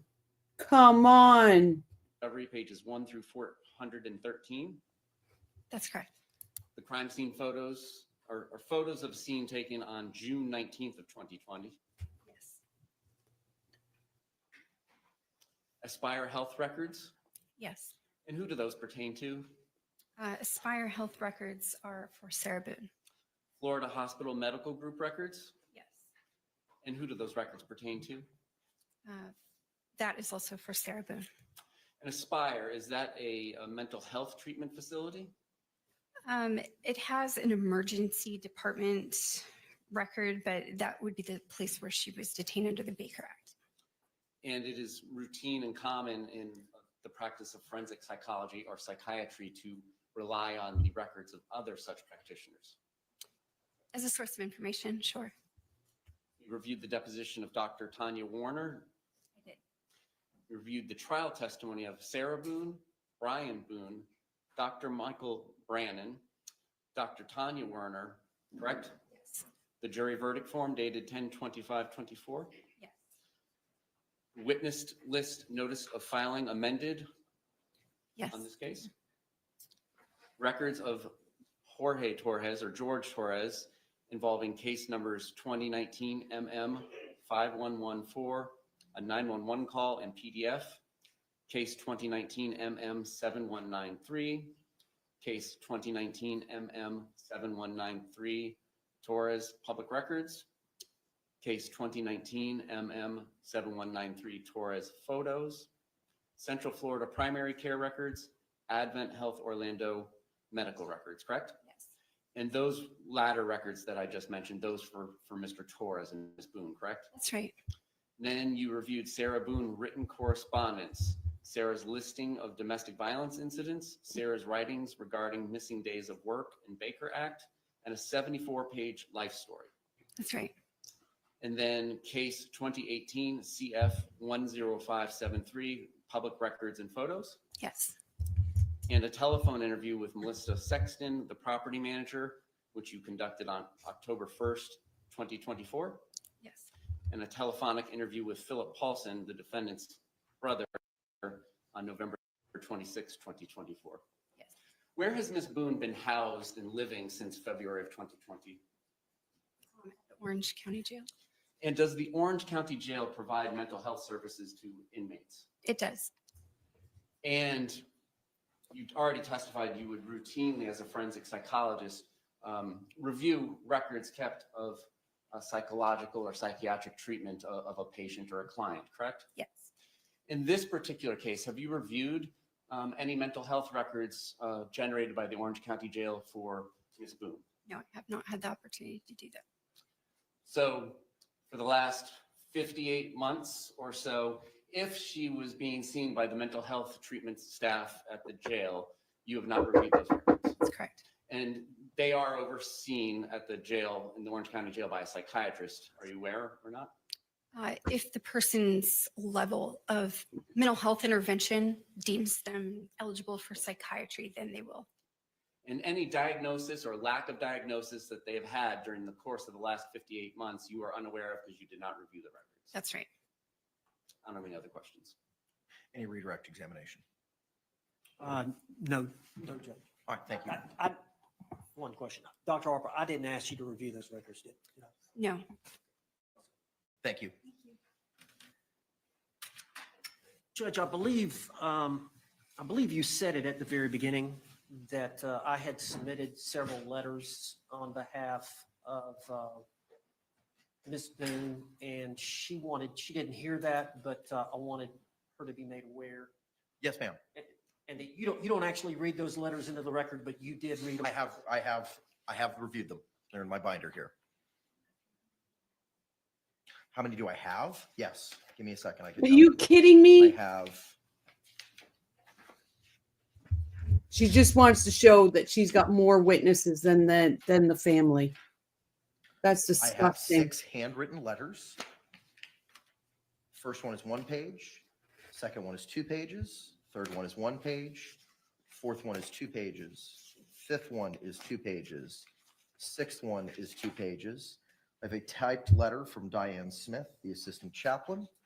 I have another typed letter from a Nicole Ray, a typed letter from a Stephanie L., a typed letter from Philip Paulson, a email from Lana Albert, 2 pages in length, and a 2-page email from a Danielle Parsons.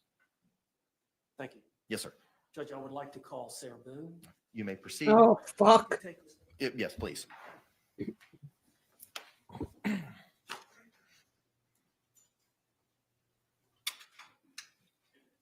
Oh, this fucking bitch does not stop. Ms. Boone, you can be seated. You've been previously sworn.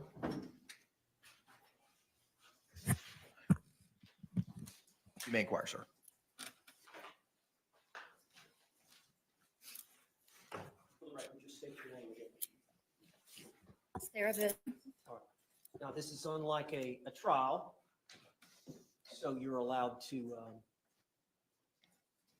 speak in a narrative form as well as I understand you have taken some notes or written a letter that you want to read from, and then you want to speak to the court after that. Yes. Why don't you Speak go ahead up, and- bitch.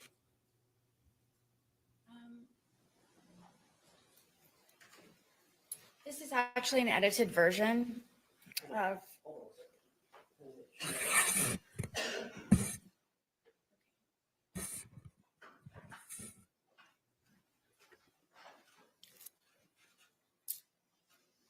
I had a lot to say. I've had a lot of time to think about things, and I didn't really know how to put it on paper. And I didn't know how much I could say or how little I should say. So what I have here is, like I said, an edited version. But I would like to read the more important parts that I feel that everyone should know that wasn't said in my actual trial. And on top of what I have on paper, I have, this is just the tip of the tip of the tip of the iceberg. So I wanted to read this, and then if I may, I would like to address everyone in my apology on top of my statement. You may proceed, ma'am. Kintu Sukuroi is a kind of Japanese ceramic style which means to repair with gold. In this tradition, when a ceramic piece breaks, an artisan will fuse the pieces back together again using liquid gold or gold dust lacquer. So rather than being covered up, the breaks become more obvious and a brilliant new piece of art emerges from the brokenness. It embraces flaws, weakness, and imperfections, and also teaches the essence of resilience. Every crack in a ceramic piece is a part of its history, and each piece becomes more beautiful because it has been broken. This is the wisdom of Kintu Sukuroi.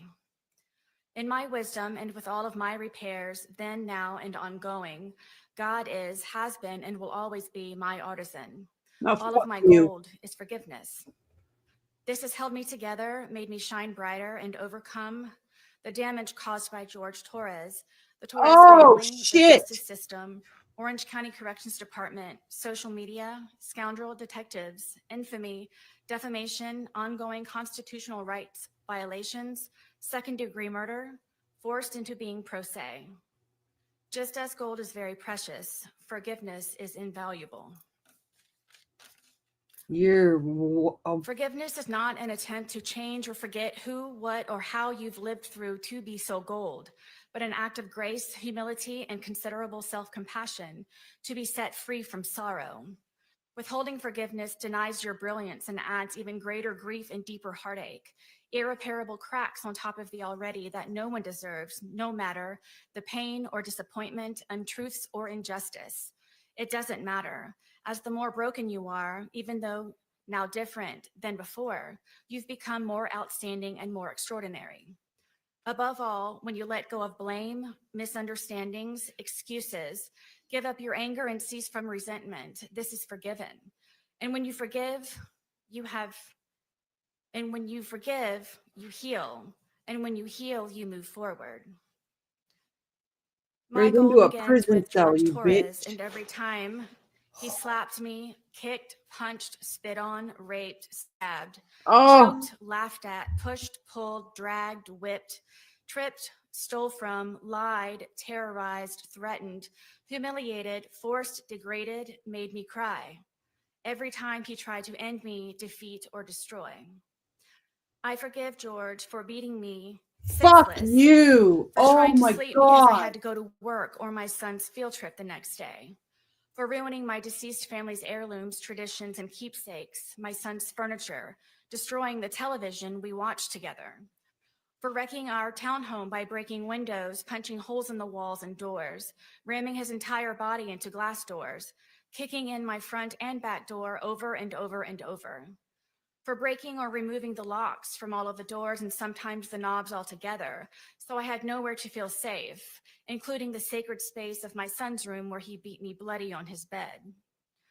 For terrorizing and threatening my blind and deaf dogs by leaving the gate open I built to keep them safe, telling me he hoped I'd find their bloated dead body in the pond or scrape their remains off of the pavement. for kicking them off of the bed and throwing across the room because they were trying to protect me, for threatening to make me unrecognizable to my son by breaking all of the bones in my face, like his brother Moses did to him after he kept seeing all of the bruises from George beating me, like all of the times their father beat their mother, for all of the drunken rages and fistfights with so many neighbors when wandering into their apartments during hunting expeditions after I had escaped, for drowning me in liquor and wine because I didn't want to drink, causing me to urinate on myself, then butting the end of the bottle in my face, giving me 2 black eyes and a bloody nose, for making me experience what it is to be sodomized, threatening to kill my friends and the neighbors when they checked on me to make sure I was alive and in one piece, for threatening to burn down our townhome and set my car on fire because I got a job, for holding me hostage on weekends my son was supposed to come over by keeping my keys around his neck, my phone in his crotch, and a butcher knife stuck in the middle of the table as a warning not to ask anything or try to leave, for stabbing me in the leg and not letting me call 911 for an ambulance or seek help, where I nearly bled to death until I concocted a lie to save him from being arrested, for destroying my phone with a hammer because my son called, for me experiencing ever being arrested and after today, prison, for beating me almost blind, crushing my occipital lobe, for having me experience what it means to see stars like in the cartoons where a character has a tall lump on their head. I had that too, and many times, for dragging me downstairs by my hair in the middle of the night just Where's all the medical records? Where's the medical records? to sit next to him, for taking my car driving drunk with my debit card to buy more alcohol while I slept, even after I kindly explained the importance of my car to take my son to school foremost, me to work, and he to his batterers intervention classes and probation officer meetings, where I would be forced to sit for hours in the parking lot waiting for him,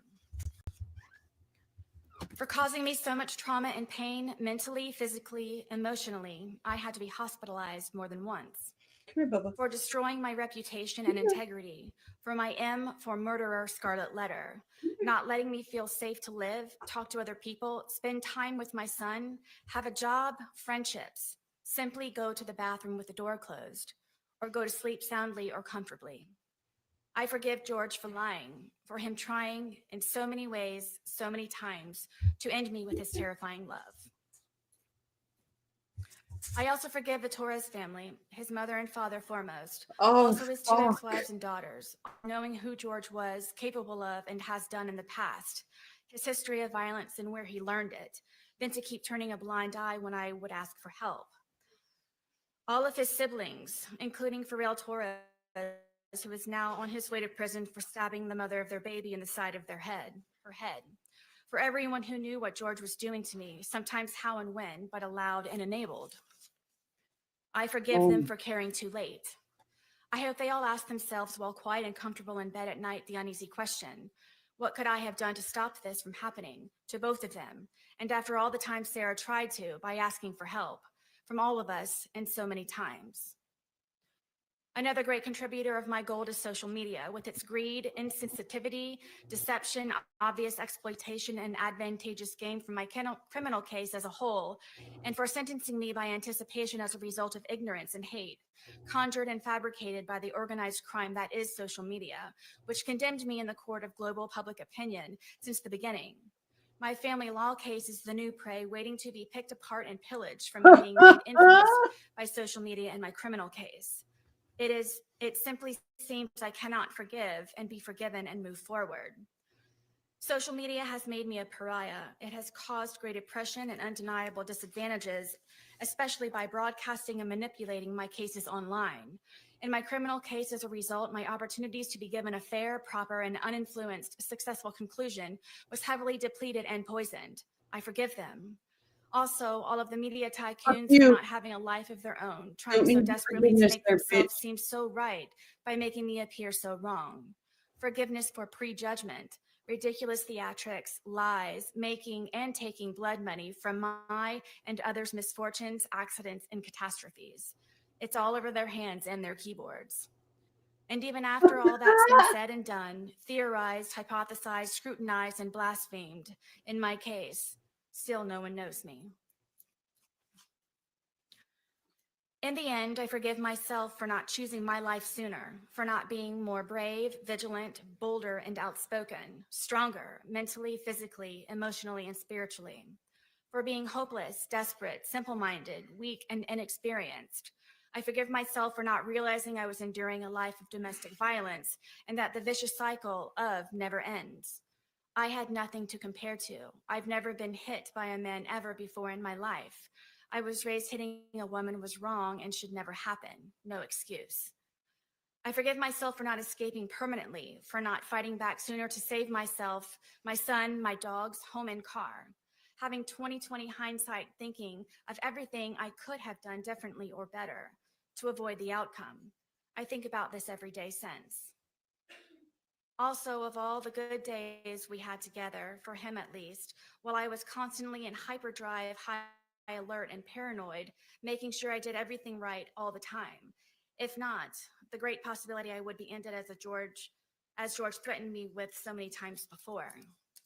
Oh, this woman I needs to be forgive fucking myself for shot falling in in the love with head. a monster, and no matter how grotesque he may become, I still loved him, hoped, and forgave. I tried breaking the spell so he wouldn't be a monster anymore. I saw who he was inside. George made me then, now, and always love him for all of his cracks also. We made each other our own brilliant pieces of art from the cracks and repairs. Unfortunately, not all cracks can be. In all of my forgiveness, George is my greatest lesson and will forever be a part of me. I think of him every day and still speak to him when alone on the rec yard. I ask his forgiveness and that he looks for me at the gates of heaven so I can tell him how sorry I am. You're going that to he hell, saved me honey. And that I never stopped loving him. In all of it and still. When I first came to jail, I put my mat under my bed and cried all day and all night for months, only falling asleep from being so exhausted with grief. I wrote him letters. I wrote his family and his daughters, apologizing for asking for their forgiveness. But due to fear that my life or sons would be jeopardized, I did not send. I am sorry. I cannot begin to fathom any of their grief and sadness. Please forgive me. You just Almost big everything reminds me of him, seeing my stab wound especially every day especially. It truly reminds me that all I really did live through. George haunts me. He is everywhere. I believe because I do still love him, think of him, and miss his laugh the most. In my heart, I know he is with me and understands that this tragedy was not intentional. I hope everyone can, his family foremost. I didn't mean for this to happen. Please wholeheartedly know that and always, I would never. Forgive me, George. Forgive me, Torres family. Forgive me, Judge Cranick. To the entire planet, please forgive me. no. I graciously and humbly ask for consideration, for forgiveness to be extended instead of judgment, for reconciliation and restoration for all of us to move forward. My apology is profuse and ceaseless. Allow me, please, to brush off the muck, wipe the blood off of my face, and fix the cuts in my skin. I ask for understanding in what really happened and for how long, for second chances, repentance, and redemption, to advocate for all domestic violence survivors, to help them overcome, heal, and No, still thank you. hope, Don't need you. always, to make their voices heard, to confidently walk with all of their scars on the outside and the inside, to help them not ever become a casualty of domestic violence as so many others, to stop the abuse and maltreatment before it's too late. There is always hope, and you can survive. In my soft-spoken conclusion, I ask this. Would I be the darling mother, celebrated woman of the year, if it were I who died? How many daughters, mothers, sisters, aunts, grandmothers, nieces, and friends have been because they did? I am a survivor. Oh, fuck you. Learn to do good, seek justice, rebuke oppressors, defend the fatherless, plead for the widow. Isaiah 1:17, all-encompassing, protect the abused. Ms. Boone, is that the end of your written statement? Yes. Now, gathering your thoughts, did you want to make an oral statement? I do. All right, would you do that now? Yes, please. My statement, my verbal statement is primarily to the Torres family, to the judge. To his daughters, I know you all know who I really am and that I did care for George and that I do still love George. I know you know that we had very many good days. And I take offense to the statement of being said that this is just for a moment. Right now with me here in the courtroom in front of you all, this is just for a moment. But the moments before that, in order for me to be here, is endless. It's everlasting. The scars that I have on the inside, my outside scars have healed except for my stab wound. But this has changed me as a person to see things differently and to understand things differently and to Shame on you. Shame on you. not be weak and just try to protect yourself and forever, regardless of the time that I may receive from today, I forever will have this experience. I forever will have George Torres with me in my heart, in my mind, my body, and my soul. As he and I used to say that we were one soul split into two bodies. This is not just for a moment. It may be for everyone in this courtroom, but when I leave, this is forever. When you all leave, that this is forever. This is forever for everyone here and those who it matters to most. I am one of those who will experience this forever. I'm sorry. Words do not define my shame, and I don't know what else it is that I can say and Nothing. convey Shut the to fuck up. the Torres family how this happened, the ifs and whys and how really don't matter. It happened, and I'm sorry. Words cannot describe. And I hope that everyone can forgive me, the Torres family most of all, and his daughters, because I know what he meant to them. And I don't think that anybody ever understood what he meant to me and I to him. And I ask for forgiveness. You don't get it. Ms. Boone, I have just one or two questions, if you don't mind. And you can speak on it if you want or not. But this is a unique case, and one of the reasons it's so unique is that you were in jail for 4.5 years prior to your trial. And I understand that when you were brought up as a child, that you did have some spirituality in your family, some church, some religion. But I understand that you got away from that. Did you have a chance during the 4.5 years to look back at your spirituality? Absolutely. You know, everyone supposes that this is one of the worst experiences of my life, and it's actually been one of my greatest. If I were not beaten to death, I was going to work myself to death on the outside, and I never had time to get back into my Bible and to pray and to be with the Lord. And I, being here incarcerated, have had time, of course, to get closer to God, to reacquaint myself to Him and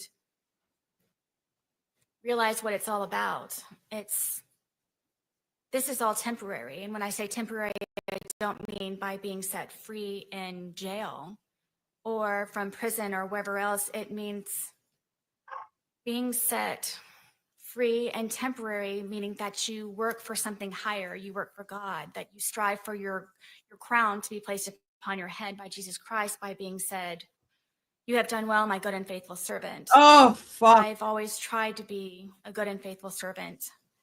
I was just a servant as opposed to doing all that I can when my family were alive and I was going through everything up to this point.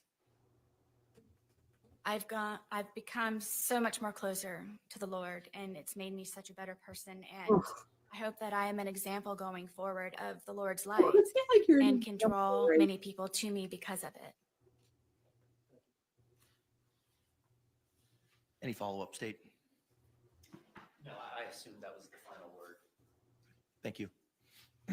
She can return back to council's table. Anything else from your side of the ledger, Mr. Owens? No more witnesses, Judge, just arguments. Okay. Anything else in rebuttal or just proceed? to You're a arguments? servant of the devil, Okay. Sarah All right. Once Boone. Ms. Booth's seated, you can proceed with your argument, either Mr. J or Mr. Cacciatore.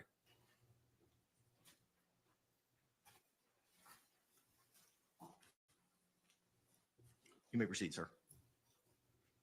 Your Honor, I'm going to start my argument by what I anticipate Mr. Owens will bring up in his presentation regarding the plea offer in this case. That she was offered a resolution in this case of 15 years in the Department of Corrections to begin with. I think it's important, though, that the entire circumstance of that plea offer is put forward. And there's something very critical to that. It's not just 15 years in the Department of Corrections. It's 15 years in the Department of Corrections, but it's predicated on something. And the consideration that it's predicated on is the defendant coming to court and accepting responsibility for her actions. For her coming to court and saying, I am responsible for George Torres's death, and I accept the punishment that comes with it. That consideration was never given in this case. And because that consideration was never given in this case, the offer of 15 years in no way represents what this case is worth, or what George Torres's life is worth. That is an offer predicated on a particular circumstance, a circumstance of a first-time defendant accepting responsibility and giving every benefit of the doubt and coming to court and saying that they are ready to be punished. Those conditions were never met. So then we turn to this case, and we turn to this crime, and we turn to the actions of the defendant of taking the law into her own hands and murdering George Torres. She has never shown remorse for that. She didn't show remorse for that here today. She again painted herself as the victim. She's the victim of George Torres.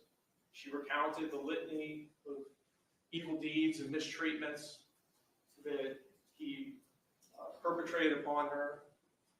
She's the victim of George Torres' family. She's the victim of the police. She's the victim of social media. It's all about Sarah Boone.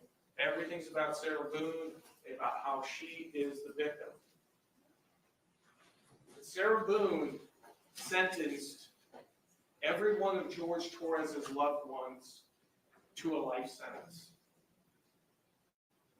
Just like she sentenced George Torres when he was in that suitcase. George Torres lived out his last nightmarish circumstance in that suitcase, begging to be let out for several minutes, which undercuts any argument that this was somehow unsophisticated.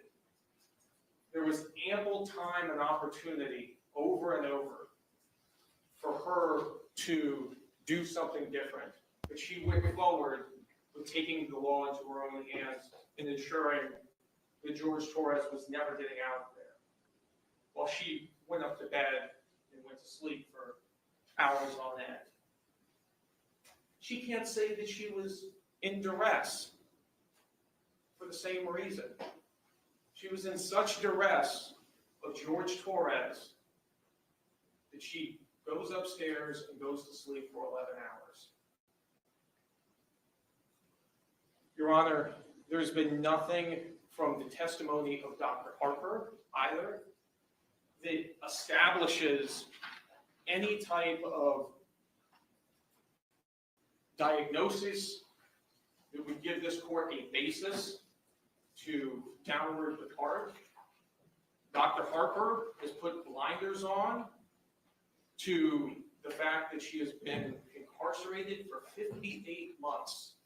58 months with the opportunity to receive mental health treatment, and the expert witness is absolutely incurious about what any of those records or diagnosis or anything that would have been there would have said.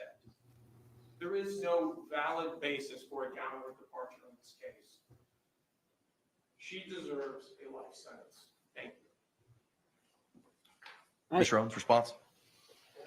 Just sit the fuck down, Owens. Sit down.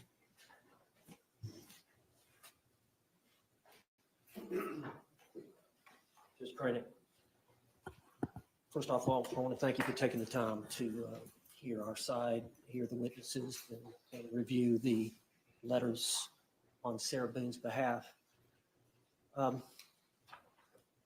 We've all been here for this trial. We've all been here for other trials. We've all got some age on us. We've all got some life experience on us. And this is a unique case. This was a unique homicide. It was a unique death. And as we all know, a lot of these cases are not black and white. They're shades of gray. And these crimes don't occur in a vacuum. There's generally a history, especially involving a domestic couple. There's a history that comes into play that must be explored. And a lot of what Sarah Boone testified to here today probably happened behind closed doors. And we all know that many times we do not know what happens behind closed doors between a man and a woman in their home, unless there is some reason for the neighbors or law enforcement or somebody else to get involved. And that happened in this case. And so gradually over time, as this event occurred, there was an investigation, and it was learned that there was a history of domestic violence involving these two parties. And what we learned was that physically there was violence, and there were photographs to establish that, as were introduced in the trial. And there was testimony from experts. Not only the defense expert, Dr. Harper, that Sarah Boone was the victim, and she was a victim of intimate partner violence, but coupled with the fact that the state's expert testified on the stand at the trial that Sarah Boone was a victim of intimate partner violence, that she suffered from this domestic or this battered spouse syndrome as the hands of George Torres. So there's two sides to it. And in a domestic violence situation like that, 95% of the women get out of that relationship. When violence starts to occur, they've either been raised a certain way, they have a certain self-esteem about themselves, where they refuse to put up with it, knowing that it's wrong, knowing that they can do better. But there is a small percentage throughout the country that, for whatever reason, mental health issues, addiction issues, whatever it is, it's complex. financial reasons, children are involved, whatever. If you do any studying on it, there are circumstances where there is a group of women, predominantly women, it can happen to men, but majority of the time it's a woman that gets caught in this cycle of what we term as intimate partner violence. And court heard the testimony about the cycle that occurs. It's over a period of time and it repeats itself, and you go through these phases. And a lot of times the victim's not a great historian at trying to articulate it. She tried to do it here today. And I think on Sarah Boone's behalf, she is a unique individual. She's got the personality that she's got. I don't know. You heard from Dr. Harper that a lot of that was formulated based on the way her mother did not bond with her, the way that her father was the way that he was, the fact that she lost several relatives at a young age, and the trauma that can result. We heard from Dr. Harper that she did suffer from post-traumatic stress as it relates to that trauma in early childhood, and then again as it relates to the events that occurred between Mr. Torres and her. So it's complicated, Judge. It's complicated, but the jury has spoken. Sarah Boone was entitled under Florida law to present that defense, and she did. That testimony was allowed to be presented. She was allowed to testify. But the jury spoke. And so here we are today with you in a position to decide what is justice for Sarah Boone. And I don't know you that much other than our time together, but from what I know you try to do the right thing. Try. And that's what we're asking the court to do. To have some discernment, to have some understanding of the unique situation that Sarah Boone found herself in. And quite frankly, Judge, this all didn't occur behind closed doors. A lot of this was in the public eye. Mr. Torres had, I believe, 3 criminal cases before the courts of this county in which Sarah Boone was a victim. Mr. Right, Torres was the accused. Those cases were dismissed.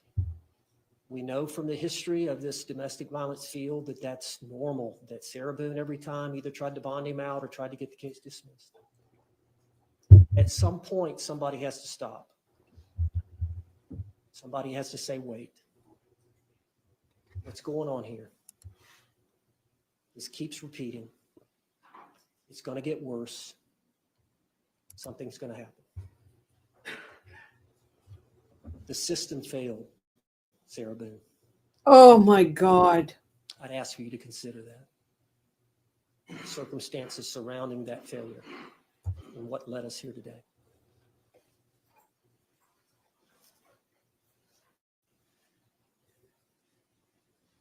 I've asked the court to consider a downward departure. I believe you've gotten a copy of the score sheet. Not since before trial. Okay. Is the score sheet stipulated to? Yes, sir. All right, you may approach. Thank you. Yes, sir. Judge, I was provided that here today, and I believe, I can't remember the total number of months that it involves, but divided by 12, I think it's 20 months. 20.6 is the low end of the guidelines or something about. It's 246.0 months based on the score sheet. I did the calculation, but I believe that the low end is 20 years. I'm sorry, 20 years, 20.6 years state prison, I believe is the low end. 20.5. Yes, sir. As the court knows, I believe it's on page 3, there are some aggravators that the court can consider in opposing the sentence, and then there are a list of mitigators that the court can consider in downward departing, meaning going lesser than the low end of the guidelines. And in the defendant's motion for downward departure, we mentioned, and I had Dr. Harper testify about 2 or 3 of the grounds, and the court needs to only find one to go below the guidelines.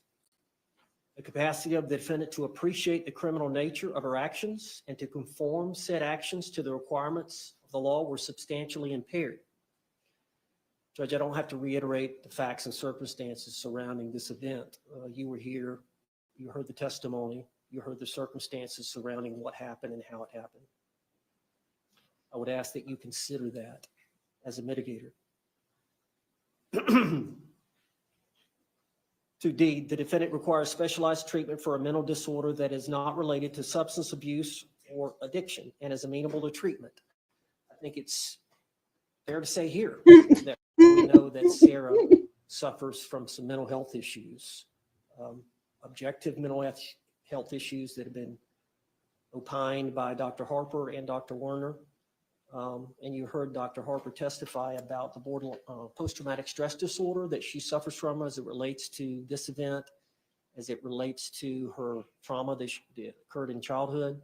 I think we heard from Dr. Werner. Dr. Werner testified that she suffered from the alcohol abuse. I get so sick and tired of people saying, because of my childhood. Because of my childhood. You know what? Once you move out of home, it's on you now.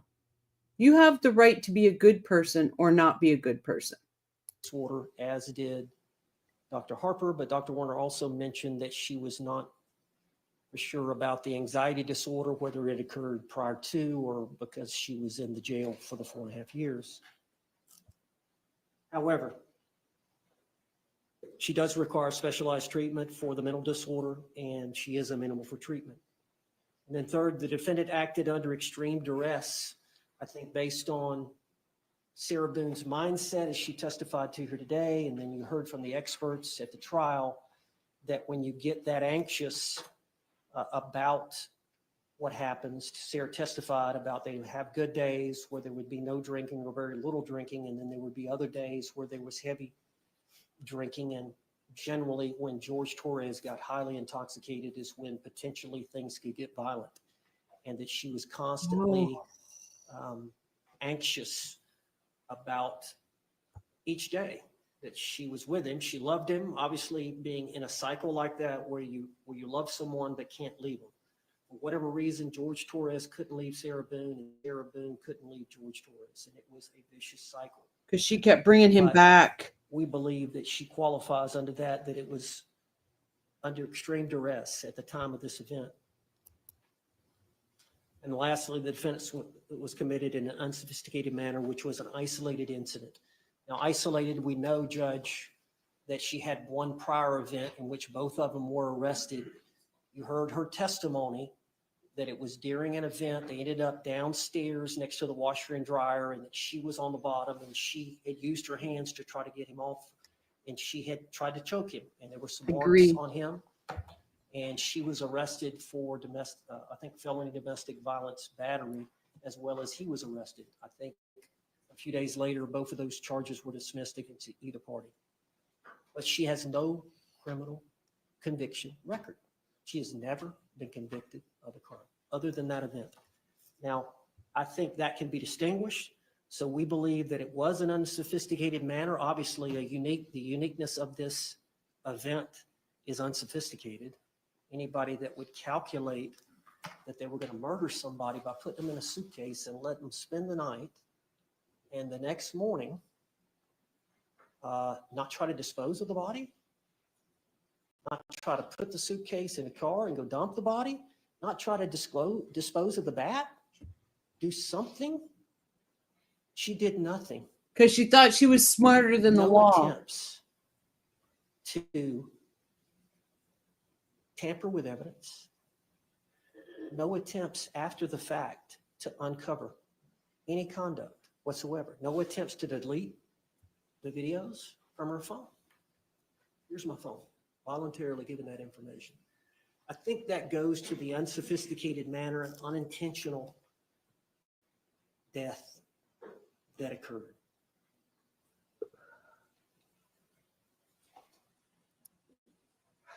I remember the first time. Oh, the shut first time I up, saw Owens. the suitcase video. And I know people have differing opinions. Tony Henderson, my colleague, had a different opinion when he saw it. But I remember the first time I saw the video and I heard what she was saying to him. When he was saying, "Hey, Sarah, let me out. I can't breathe," or words to that effect. And the way that she was talking to him and the statements that she gave him, in my mind, what has he done to her? Oh, Owens, you're a fucking quack. What has he done to her? Any loved one you see in a situation like that is going to run and let them out. So my thought was, obviously, they were both drinking. What a normal person would do if they were in that situation would have ran to their neighbors, called the police would have showed up, let him out, done. Sorry, guys. Oh, But what has he done to her? And I think it's telling about what she had endured. So it's not a clear-cut case, Judge.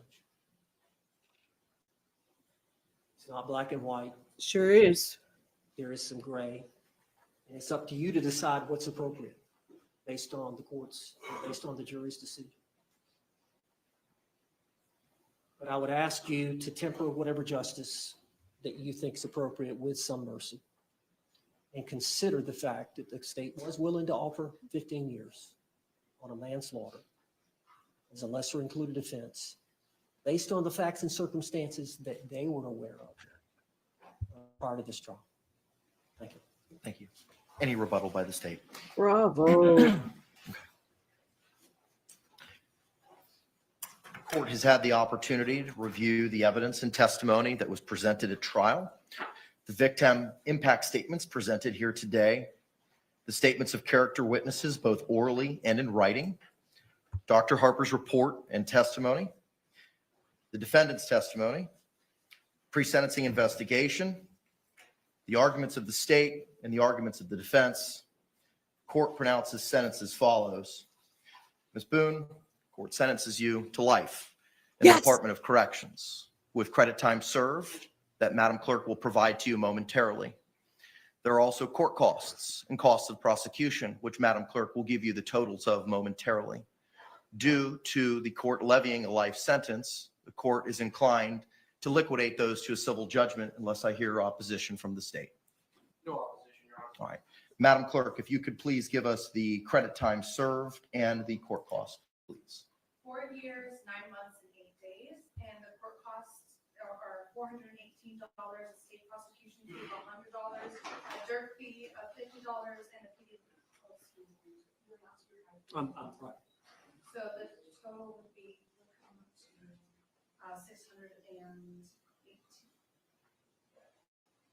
$618. All right, ma'am, the court costs and costs of prosecution are $618.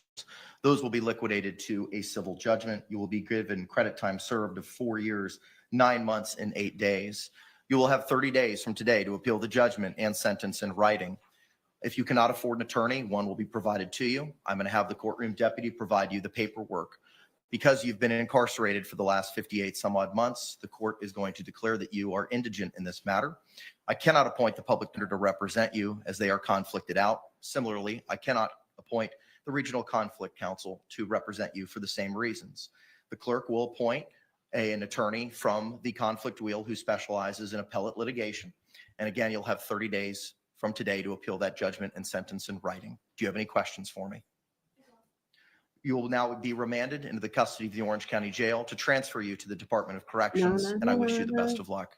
State, anything further? No, Your Honor. Defense, anything further? All right. Thank you all very much.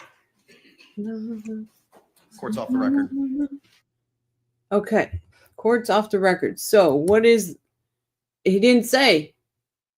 This is why the judge let all the testimony. He's going to crush her, which he just did.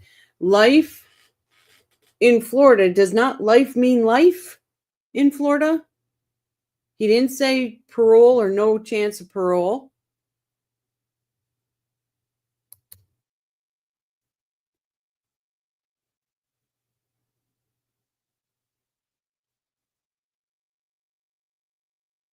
Let's watch the bitch walk out.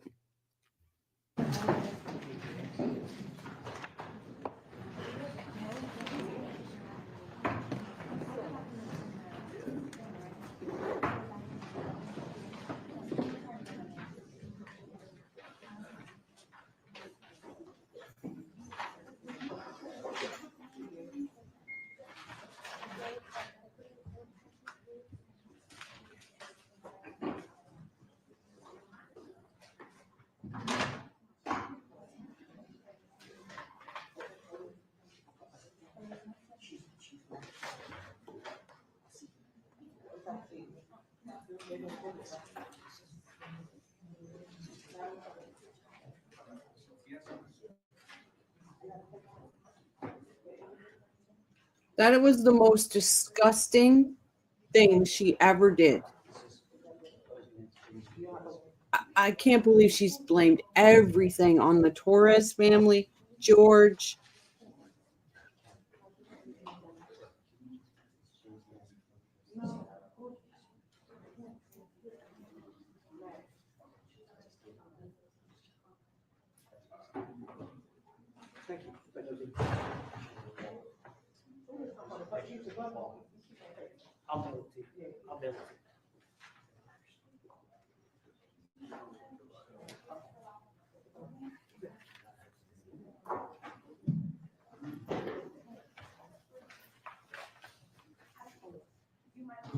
Look at her smiling.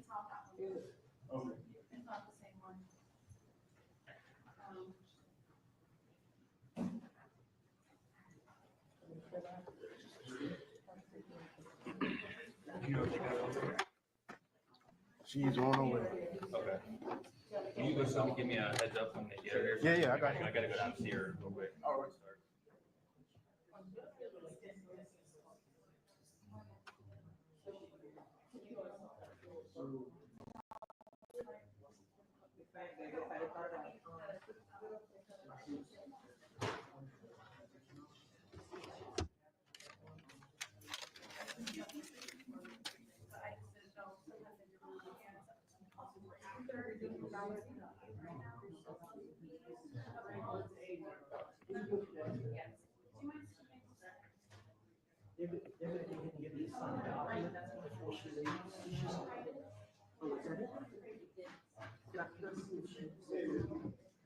Is this it?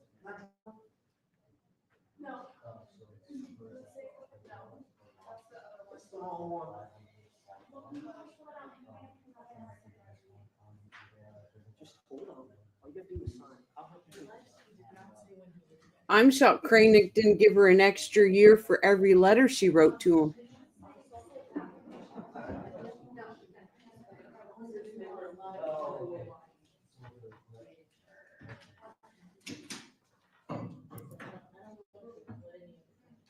Oh, I don't think she's ever getting out X.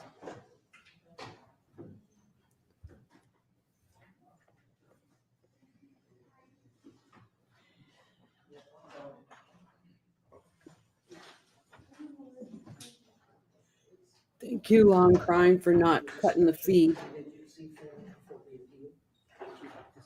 I can't believe that they had to listen through that shit.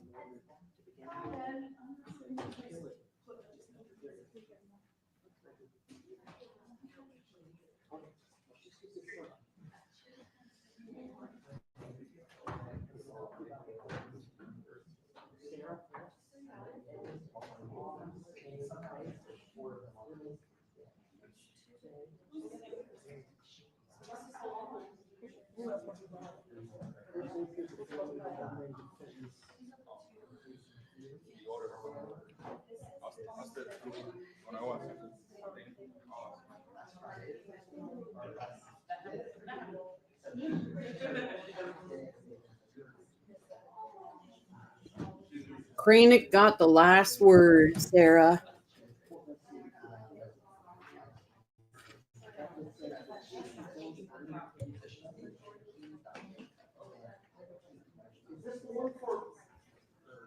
Jorge, is this the one for the deal?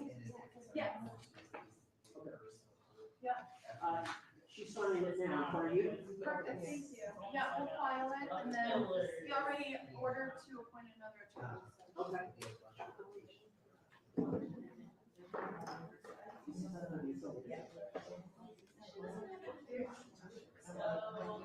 Look, there's another case getting ready to come right in.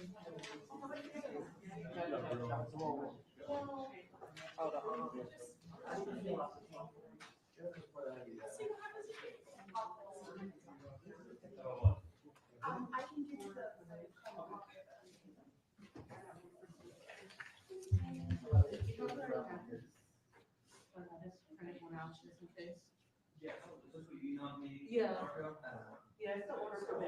So we are in organized crime, guys. Social media is an organized crime.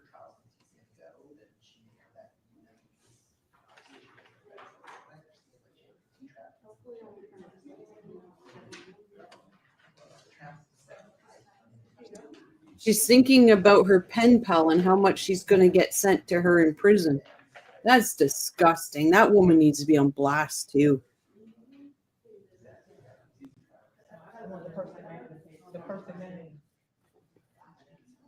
But you better believe I'm putting Miss Julie Harper, Dr. Julie Harper on blast. That's unbelievable.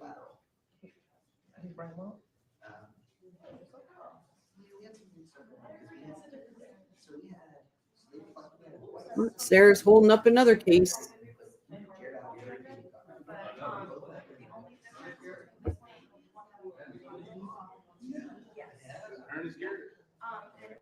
Owens is like, but the cameras, I need to be in front of the cameras. That's what they said. That's what he told me. Been telling them since last week. He said. So yeah.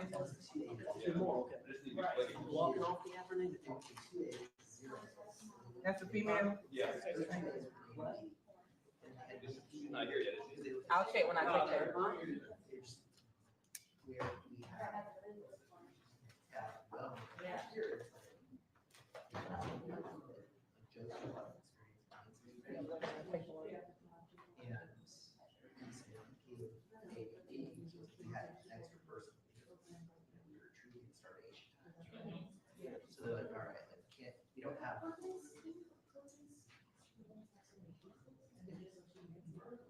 Don't shut the feed off, long crime.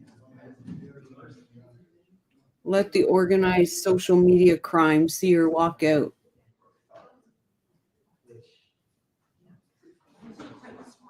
That's what I thought, X.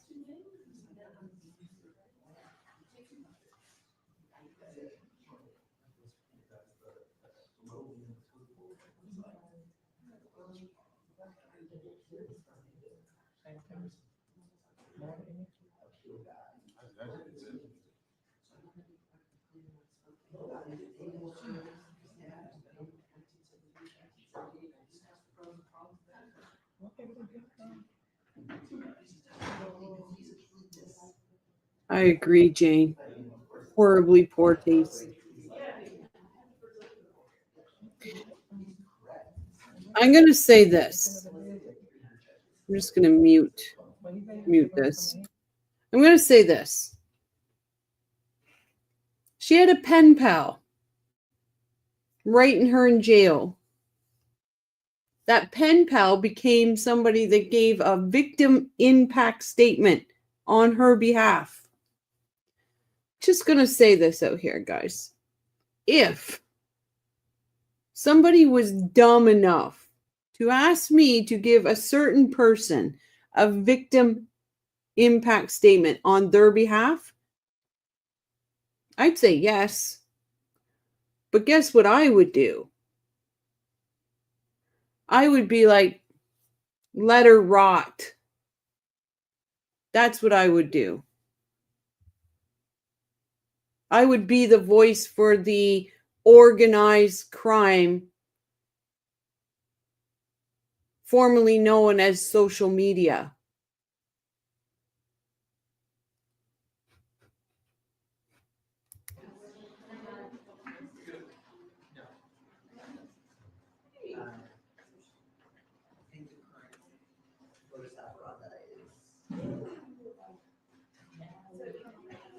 Oh, I'd give one for you, crime. But you're not going to do anything wrong to need it.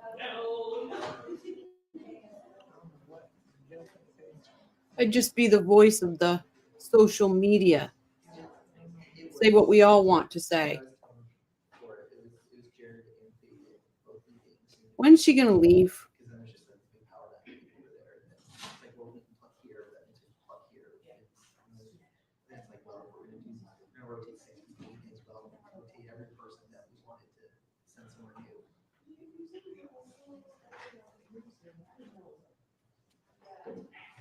I'd speak up for all the crime and coffee crew.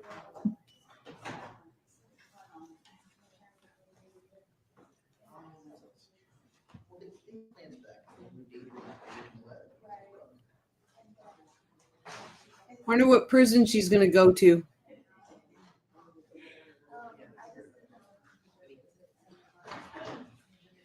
Wouldn't it be something if her and Donna ended up being bunkmates?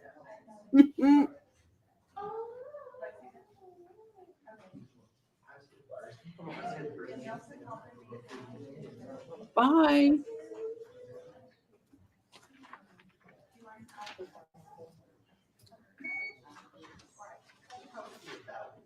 And she gone. She's gone.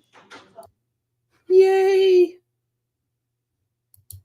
Oh, she could end up with Katie too. Yeah. I think her and Donna would be better bunkmates.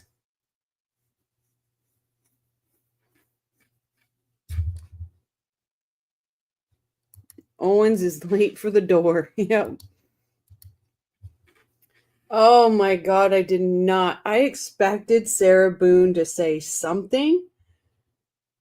I didn't think she was, how do you say this? I know she's evil, but I didn't realize the whole extent of how evil she is.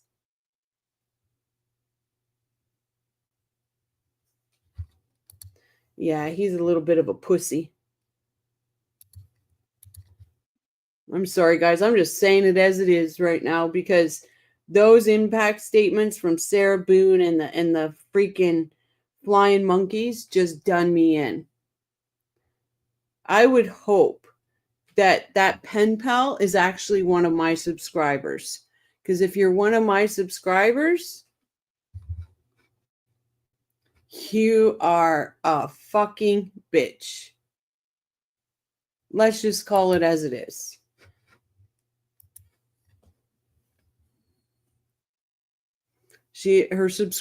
That person flies around through all the channels looking at what people are saying about Sarah Boone.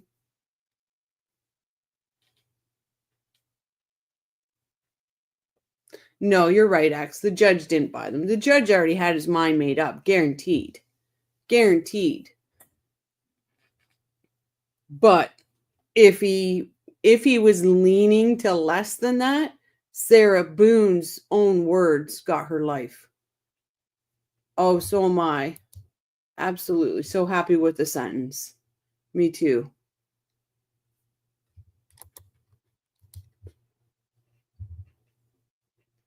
Hey, Will. How are you?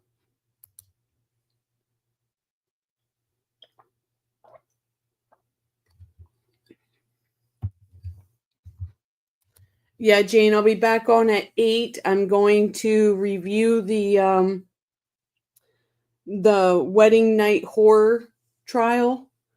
And then starting tomorrow, we'll be following it during the day.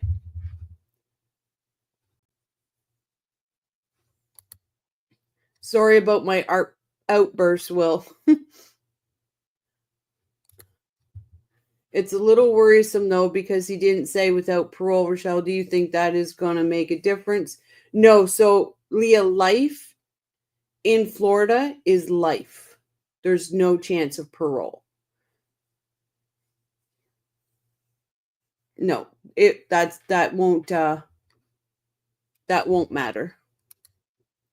Finally rest.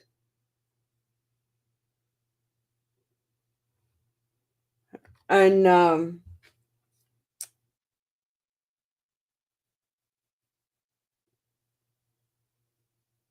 I'm dumbfounded because her best bet would have been to sit on that stand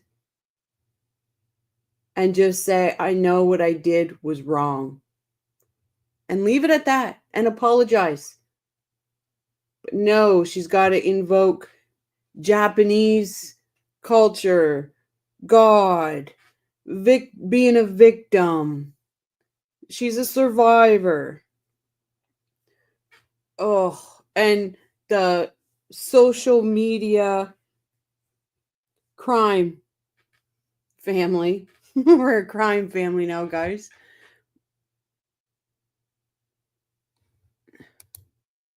Yeah, Sarah Boone is all done, friend. She's gonzo. Goodbye. See ya. Yep. Oh, we'll hear again for the appeal. Will says, no problem. It was kind of hot listening to you cuss. Oh,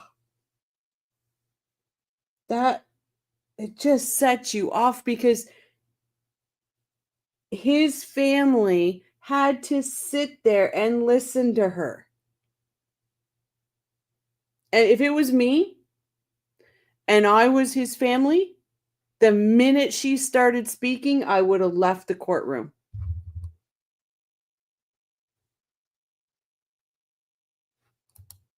Oh, absolutely. It was worthless. She does. She loves to waste court's time. She loves to hear her own voice. She loves to feel like she's center of attention. How in God's green earth does that doctor, psychologist, Julie Harper, not think that Sarah Boone is a narcissist? Are you kidding me? Yeah, the family just, and the first words out of George Torres's mom's mouth was, I want to let Sarah know I don't hate her. The first words. And Sarah did that? She could have gotten a plea deal for 15 years, out in 9.5 with time served. Sarah is the stupidest person I've ever seen, right up there with Katie McBanawa.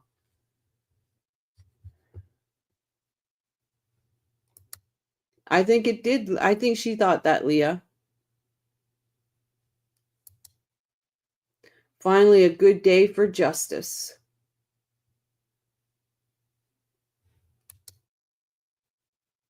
You're right, Aunt Anja. She could be one herself. See, the doctor is a hired gun. Yeah, I agree. If I was George's mom, I would have stood up and said, I don't hate you, but I hope you rot in hell. That's true. Katie was pretty stupid too. In fact, Katie was probably worse. Yeah, she could have just went home. She could have went home.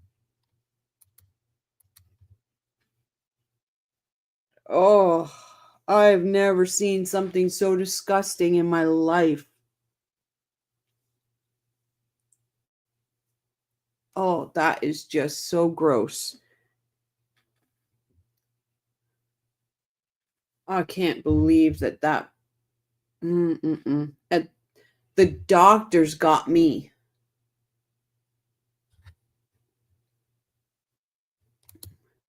Yes, Jane, I'm going to do a show at 8. I'm going to be doing the wedding night horror trial. I'm going to review today's and then start going every day with the trial until it's over. We'll catch up tonight and then have it go in the daytime. She did. She went off the deep end. Like,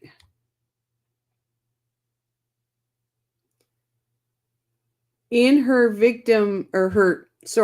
in her impact statement on her behalf,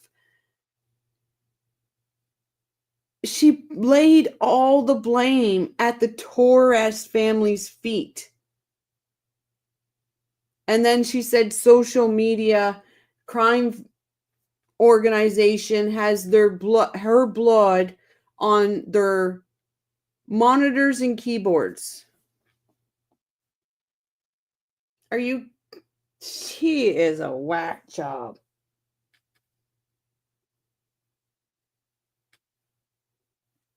She is just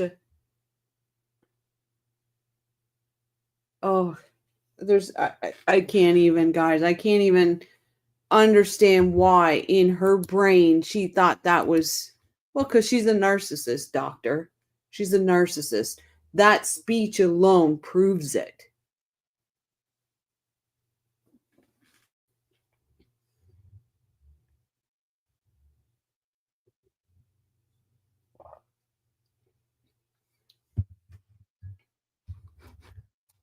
Well, her lawyer allowed her to read that crap. Yep. Because you know what? He's done with her. He's done. He doesn't care.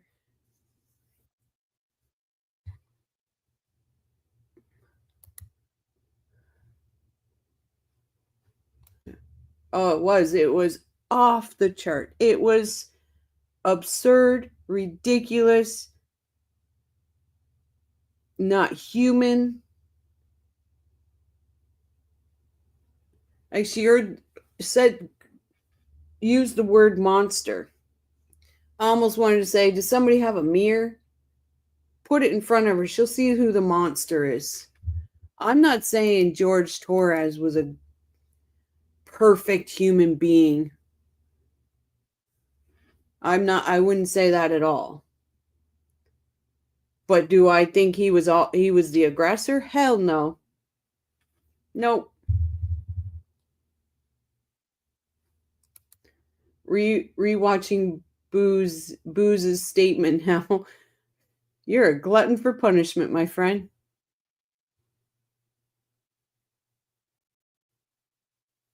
You're a glutton for punishment. Oh. Jeez, that was crazy.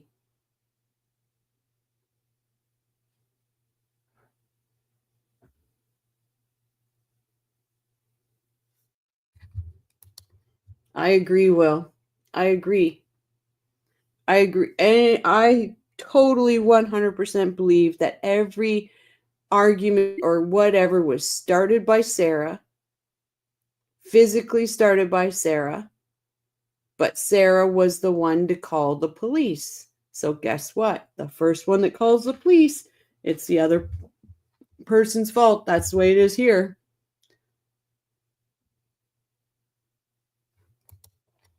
Just that one video of him sitting on the floor in the hallway where she was coming at him.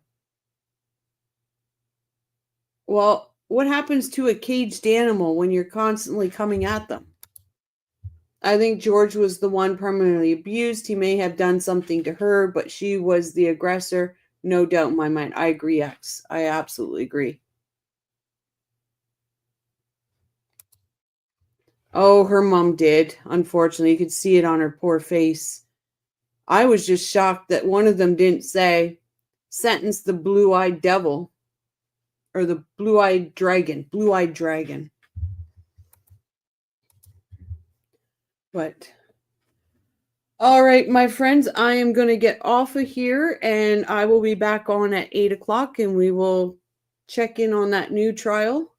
I don't think it's going to be a long one. They know who done it.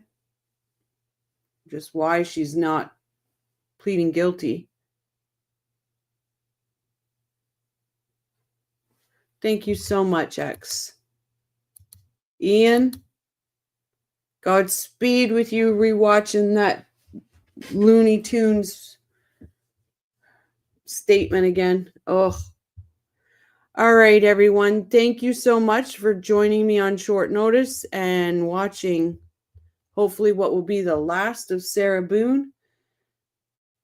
I appreciate every single one of you. Thank you so much. Couldn't do it without yous. Oh, you guys are welcome. Until 8, we're out.